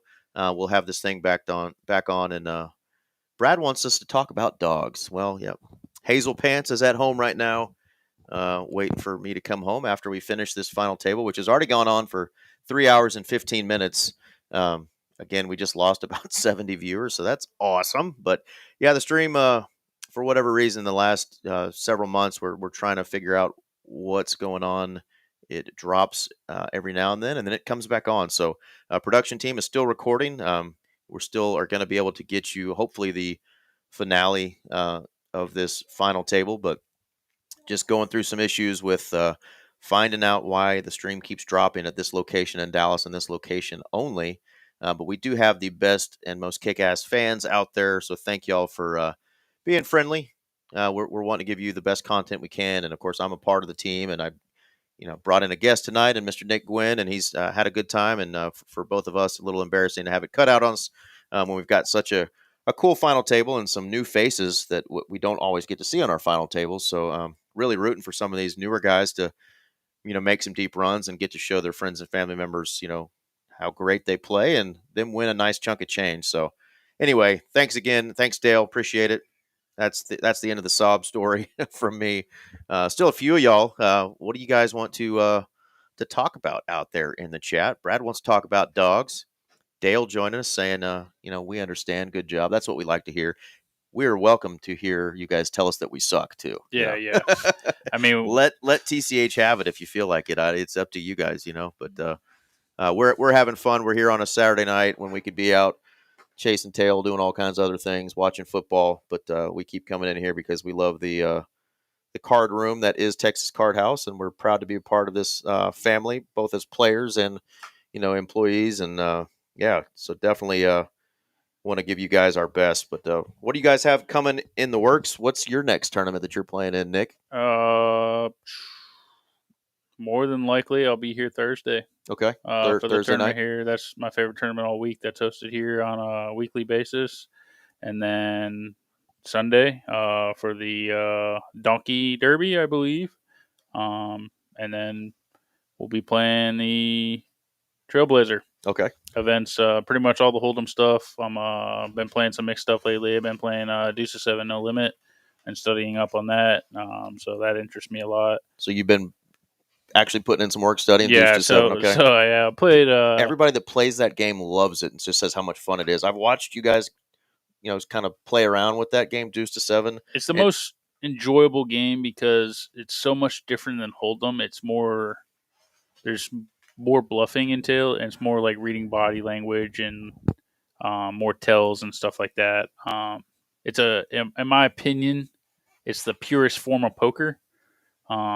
Because there's a single draw variant game, and you can bluff more often, and it's more interactive, and it's more common to speech play in it as well. Right.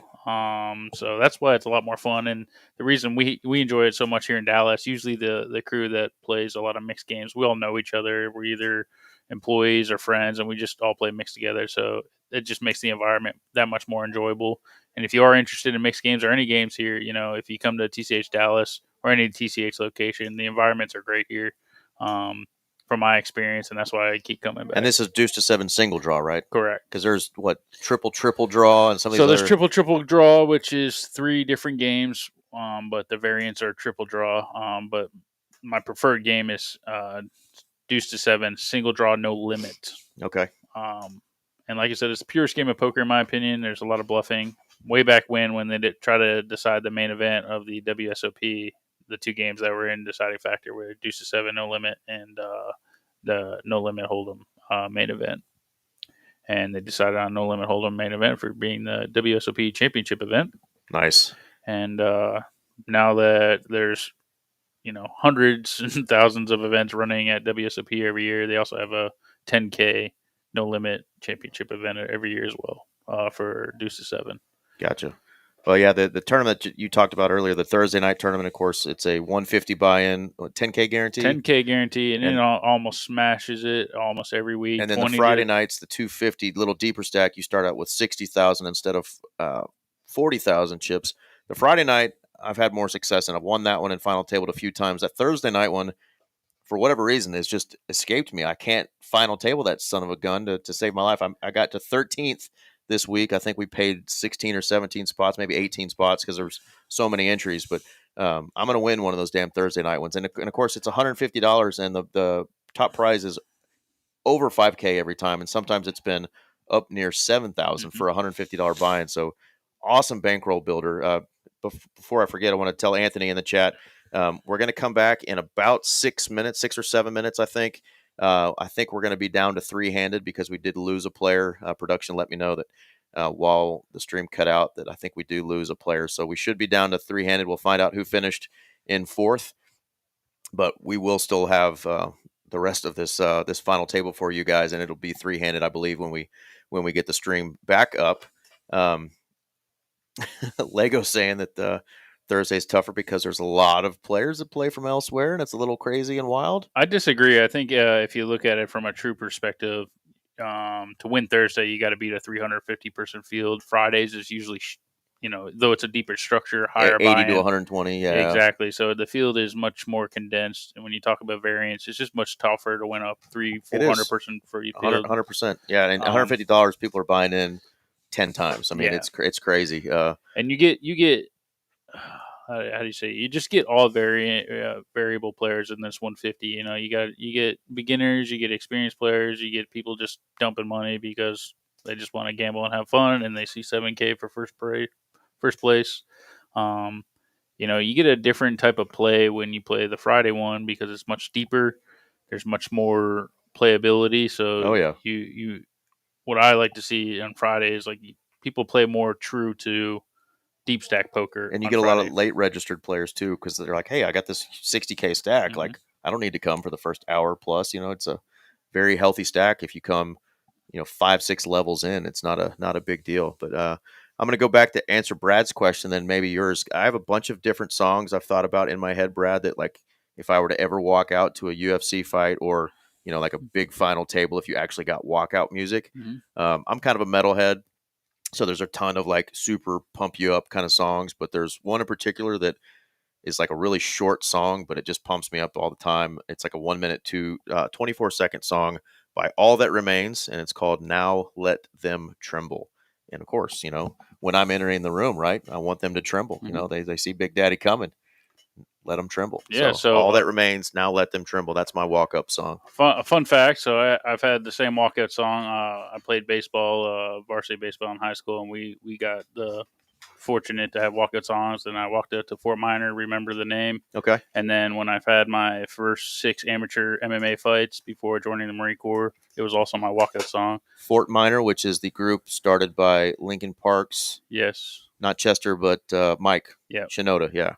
Mike Shinoda had a little side gig with Fort Minor. I remember that group, yeah. Yep, and then what was the name of that track? I forget the track. I just literally play the one song. Remember the name? Remember the name. There you go. Yeah. And that was my 6 walkout songs for my amateur fights as well. And I just stuck with it. How'd you do in your amateur fights? I was 4-2. 4-2. Yeah, so I had 3 submissions, 1 knockout. And then my 2 losses, one was a decision loss, and then one was a submission loss. My first fight, I had a submission loss. I was just known for a striker and face a grappler type of thing. Okay. And then I worked on my jiu-jitsu and judo. My last fight, my fighter didn't show up at the time. I was a 135 weight class. My fighter didn't show up. And Did you say 135 weight class? Yes. That's like a 12-year-old girl, isn't it? Yeah. Jeez. Who are you fighting, buddy? My fighter didn't show up. My coach is like, bro, you trained 8 weeks to fight. Do you want to fight somebody else? I was like, sure, who it is? He's like, there's a 155er that fight didn't show up. He's like, would you fight him? I was like, let's do it. And he was just, weight's a thing when you compete and you fight, and he just laid on me for 3 rounds, and I lost the fight via decision. And you guys cuddled? Yes. yeah. So I mean, Okay. he was big spoon, but Big spoon, you know, and he got the submission. no. The last one was a decision. Oh, a decision. Yeah. So I didn't get knocked out or submitted, but it's just it's an interesting. People underappreciate, even though it is just 20 pounds. People weight cut and stuff like that. Oh, yeah. It's a big thing when it comes to competing and fighting. Well, who else in the chat has some songs that they would like to come out to if they got their chance to walk out and win, $1 million or 200K? Like, what are you coming out to? What song are you coming out to your first big final table for heaps of cash? Let us know. He asked about, not corn. I think that's too easy, right? The blind song that says, "Are you ready?" Right? Yeah. Are you ready? Yeah. Clearly, that's one that I'm sure a lot of people would go with. But yeah, I'd like to go to some deeper cuts. Brad checked out Now Let Them Tremble. Heard that double bass. Yeah, you know what's up. Yeah, so put a little intimidation into people. Yeah, so Brian, I definitely saw that Max, qualified P1, but I think Lando, after the craziness that happened last week, he's on a mission. So I'm pretty sure you'll see McLaren 1-2, as if you've seen all season 1-2. Max is very likely to have a podium, but I don't think he wins the race. Gotcha. Yeah. Other than that, upcoming tournaments, I know we mentioned that the Donkey Derby is going on the 14th. So 1 week from tomorrow, we are having the Donkey Derby, and that's going to be $125 or $150 buy-in, 25,000 guarantee here at TCH Dallas, and that's gonna be awesome. It's kind of going to get us ready before the upcoming Trailblazer Tour series. But yeah, if you think about it, the amount of entries we had today for $360, it was even a short field, but it was 120 entries. Mm-hmm. I mean, think about it. We're going to at least double that. Yeah. So it's probably going to be 400 entries in that thing at $150 a piece. And if we can majority of that obviously goes into the prize pool. So yeah, if we can go off any projection, Poker Atlas's similar tournament last month got almost 60,000. Exactly. So they did the exact same thing and got almost 60,000. So that's going to be a good one. Yeah. Okay. Brad going with Baby Shark. That's a real crowd pleaser, and I'm guessing you're going to come out in some sort of a shark outfit. James Cowherd says Tempest by Tool. And now ADHD Poker says Sober by Tool. So those are both obviously great songs, great bands, heavy bass. Yeah, I think if you're coming out to a song, it needs to hit hard, right? It has to have some bass, has to have some thump to it, whether it's a hip hop song or whether it's a rock song. Like, you want to come out with something that literally like hits people in the chest and announces, "I'm coming." That's all you need. You need to strike some fear into your opponents and walk out with a little bit of swag. So. One of my good stuff. One of my first ever professional MMA fights that I seen, it was the Korean Zombie, and he comes out to Zombie, and it's just the whole arena just sings the song. So to have that type of atmosphere and that type of bass or that type of music, Shizm is dope too. All I know is Mary Kate Baldwin has just shut us both up and says that no. It's absolutely no heavy metal or hard rock or hip hop songs. It's "Will You Be There" by Michael Jackson from the Free Willy soundtrack. Yes. How ironic that Michael Jackson was on a soundtrack called Free Willy. I believe it. Yeah. Mary Kate, if that's the case, I'm coming out to Call Me Maybe. Oh, my God. Or Backstreet Boys, something Backstreet Boys. POD does not sing Click, Click, Boom, ADHD Poker. That would be Saliva. POD has a... song that says boom a lot in it, but it's not click, click, boom. Here Comes the Boom. Yeah, we know what song you're talking about, but that is not called Click, Click, Boom, my friend. Brad rocking with some Tool as well. Poker Face by Lady Gaga. Brad, you're starting to worry us a little bit. You're a musician, and you're going with Baby Shark and Lady Gaga. You need to step up your game a little bit. All right, we should be a minute or so into this stream getting kicked back on for us, so hopefully we will get that. We would love to know what's going on out there. We mentioned that we did lose a player. So here we go. Got it back.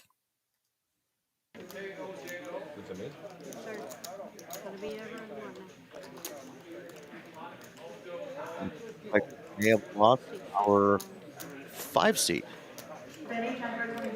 And we're coming right back to a big old monster hand. Here we go. G and Ryan Going to do a little dancing right now. Ace Jack suited and the pocket Kangs, Cowboys. So I'm pretty sure that Ryan's just inducing on the button. He's never folding this hand. He just wants this to happen. 250 to play. Huh? 250. Augie with a mountain of chips over there. Looks like we've definitely lost Evenor. Evenor, yeah. 260 dollars. Ooh, and it reopens for Kings, doesn't it? Yes, it does. We're going to see Kings rejam and then Augie likely fold, but you never know.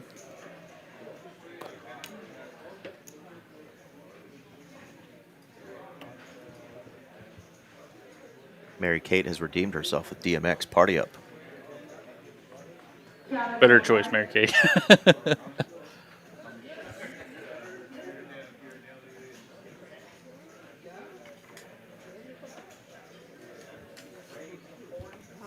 Rip City, here we go. All in for G.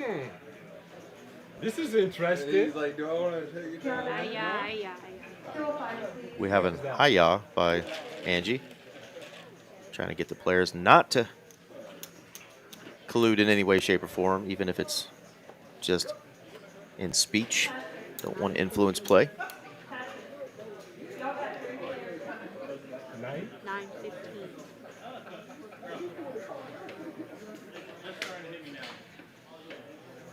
I'll let y'all do it, but bubble it out. Says, I'm going to get out of here, let you guys tangle. How do we wake up with these monsters freaking three-handed? How do we wake up to these monsters three-handed, Ryan says. Well, Every card did 5-handed for what, 2 hours? that's poker, boys and girls. Let's see. Good luck to Ryan. He's got 34% here with the ace jack. Need some hearts or an ace. How about 2 hearts? Ooh, sweaty one. Sweaty. Okay. Ryan at risk. Oh, Barry Greenstein on the river. on the river. Who needs a heart when you could just catch an ace? And that's going to get a double up for Ryan here. And wow, G thought I'm 1 card away from knocking this guy out and getting to heads up play against the chip leader over there. And just like that, here we are with G down there at the bottom. So we did lose, like I said, while the stream kicked off on us, we did lose our 4th player, which was Evenor. He finished in 4th place out of 120 entries today, so great run by him, taking home $2,610. Great job, buddy. If we butchered your name all night long, you'll have to let us know next time, but great run tonight, buddy. And then there were 3.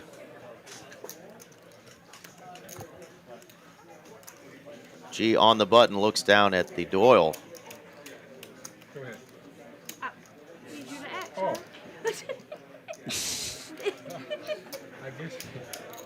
Basketball Maven says, that's why I always fold king, king. Well, that is a losing strategy, but you know what? We all have our hands that...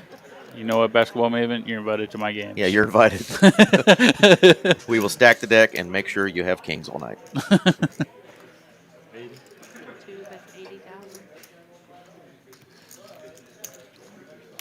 Ryan's got a spade in hand and some newfound chips. Comes And a along. 4. Ooh, Augie catches Top pair. a miracle. That's 80,000. That's 80, and that's definitely an easy call there for Ryan with Pair and flush draw. 3rd pair and flush draw. 80. PW transfer of 3. Go ahead. No way for 1 2 yellow. He does make the call and gonna get the bad news. The bluff got there on the turn. Augie now with a huge chip lead. He's over 3.4 million now. Goodness gracious. So he's got 3-1 over G. Word, I could get there too. No, excuse me. How Don't much you is worry, that? I could get there too. He's got 6-1. Ryan has 2-1 over G, and he's got 8, 9, 8, yeah, 9-1. Excuse me. Math wasn't mathing. nearly 9-1. Absolutely. You're definitely playing Trevion Henderson this week. 1,000,000%. In flex, certainly PPR league, smash. 100%. You've gotten rid of the old school offensive guys there that give carries to 6 different running backs. It's just going to be he and Ramondre, and I just think he's got way more wiggle. Way more talent. Way more talent, yeah. Queens for G. He's got a date with 2 ladies. Oh man, you work with Queens? Damn, I'm waking up with some monsters, dude. Well, the Kings didn't work out so well for him, so he's going to try a date with the ladies.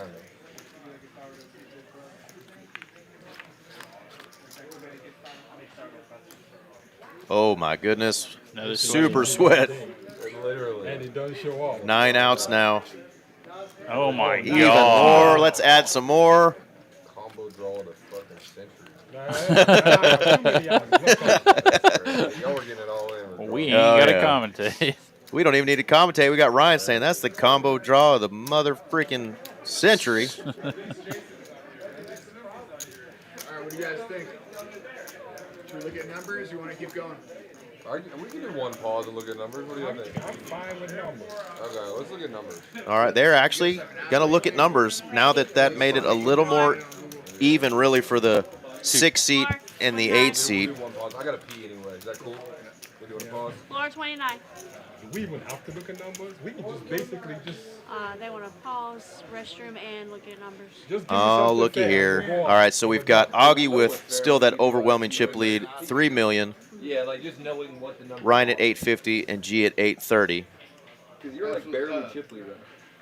We can't do it for you guys anymore. I can walk you through the process and. So why can't you do it for us? We're just not allowed to give Oh, y'all can't give us that. You gotta. Interesting, though, because Augie's got such a big chip lead right now. You go to Google, go to IC. He's obviously going to have to tighten up and not keep calling with the Jack 9s when players are jamming. Because I imagine, the 2 other guys are going to want him to do all the heavy lifting for them.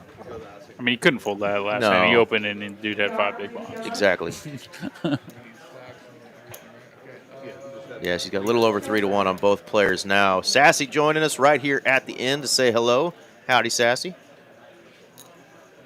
Are you working or playing? I saw Mr. Brian, the Mighty Hammer, out there in the room earlier. Complimented him on his sexy white legs. Look about like mine right now. Have not had. That's the only problem about poker is you're indoors and you don't get to enjoy the sun. So sometimes you got to remind yourself that there is life outside of home and the room and the walls that surround you in a poker room. But we got some great weather aside from that rain, the crazy rain and wind that we had come in. But it's finally cooling down. No more 100-degree days. Yeah, I'm not sure if you were able to get out at all this morning, man. But it was the most beautiful morning I've seen in Texas in months. Well, I missed it. It was like mid-70s. It's cool, a little breezy. Yeah. Well, I'm going to put these numbers up here that we were playing for. The players are looking at potential chop numbers. Huge pay difference, obviously, between third place and first.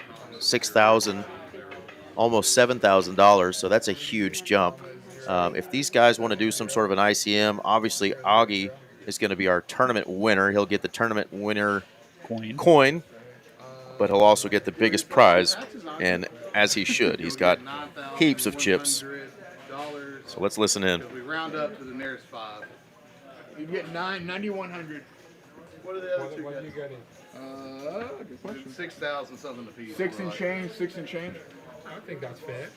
So you're going to be getting 9,100. Essentially, they're going to be getting the 850,000 will get 600 or 6,070, and he'll get 6,015.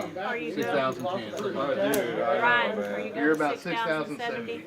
That's what I would have? Yeah. What would he have? 6,015. And then what would he have? 9,100. What do you think? Yeah? Yeah. It is a chop. Yeah. I mean, second place is... All right, there you go. They are going to chop it. So instead of 10-8, 6-6, and 3,900, we actually are going to do it this way. Augie, over in our 1 seat, is going to be our tournament winner. He's going to take home $9,100. So the bulk of that is going to be taken off of first place, but he's going to be happy with $9,100. Seat 6, Ryan, first time on a final table, is going to take home $6,070. And our 8th seat, Agent Smith, a.k.a. G, he's going to take just short of that at $6,015. So seat 6 and seat 8 are both going to get over $6,000, and our 2-seat and winner, Augie, is going to take home $9,100 and the first place trophy. So great job by these folks. Of course, we wanted to see them play it out. We got to hand 146, 3 hours and 40 minutes, and we're still three-handed. So we went way over that number that we thought we were going to go. But shout out to these guys. I want to shout out again my buddy Nick Gwynn for risking it and getting his stack all in in a tournament, and it didn't go well for him. He said, well, I'll come in and join you. So glad to have Nick with me tonight for his insight. He plays a lot of poker tournaments, and definitely somebody worth listening to and a friend in the room. So thank you, Nick, for joining me, buddy. Thank you very much, Eric. I appreciate it, Chat and TCH, for having me, and congratulations to Augie on his win and Ryan and G on their scores, and I hope to see everybody here in the room shortly. Absolutely. Handsome Andy joining us. I'm not sure, basketball maven wanting to know why the heck would he do that. You know what? Things can happen real quickly in tournaments. You know, it did take about $1,800 off of first place, but $9,000, he still gets $3,000 more than each of those other guys. So I think that's what it came down to. You know, he still gets the overwhelming bulk of the tournament profits. And hey, maybe $9,000 is a lot of money to a lot of folks. It's a lot of money right now to me. So I might just be happy with that. We have seen big stacks get crumbled on these final tables and lose tens of thousands. Yeah, so I've seen it. I've done it. I've been done to it, you know. So. Yeah, they've been playing since 10 o'clock this morning. These guys are probably exhausted. So great run for all of them. Of course, these are the final 3 guys out of 120 entries. Quick reminder, Poker Atlas Tour is gone. So now we're bringing the Trailblazer Poker Tour. We've got that kind of kickoff event a week from tomorrow, which is the Donkey Derby. $150 buy-in, $25K guarantee. We're going to blow that out of the water. And then, a little bit, 11 days from then is when we will start this thing. But the full schedule is online. You can look at all the satellite calendars, events for this, all the different satellites that are going to get you into either the 300K or the $1 million event. Those are the 3 feature events right there. The multi-flight no limit hold'em 300K, multi-flight PLO for 250K, and then of course that title event. It's $1 million. The one that Mallory won last year for $211,000. So reminder that that's going on, and of course cash players take advantage. 9 for 99 going on right now. Definitely want to do that, 1 per day per location. That'll save you $3 an hour. Until next time, we've got a cash stream on Tuesday. We will see you guys Tuesday night. For Nick Gwynn, I'm Eric Van Loozen.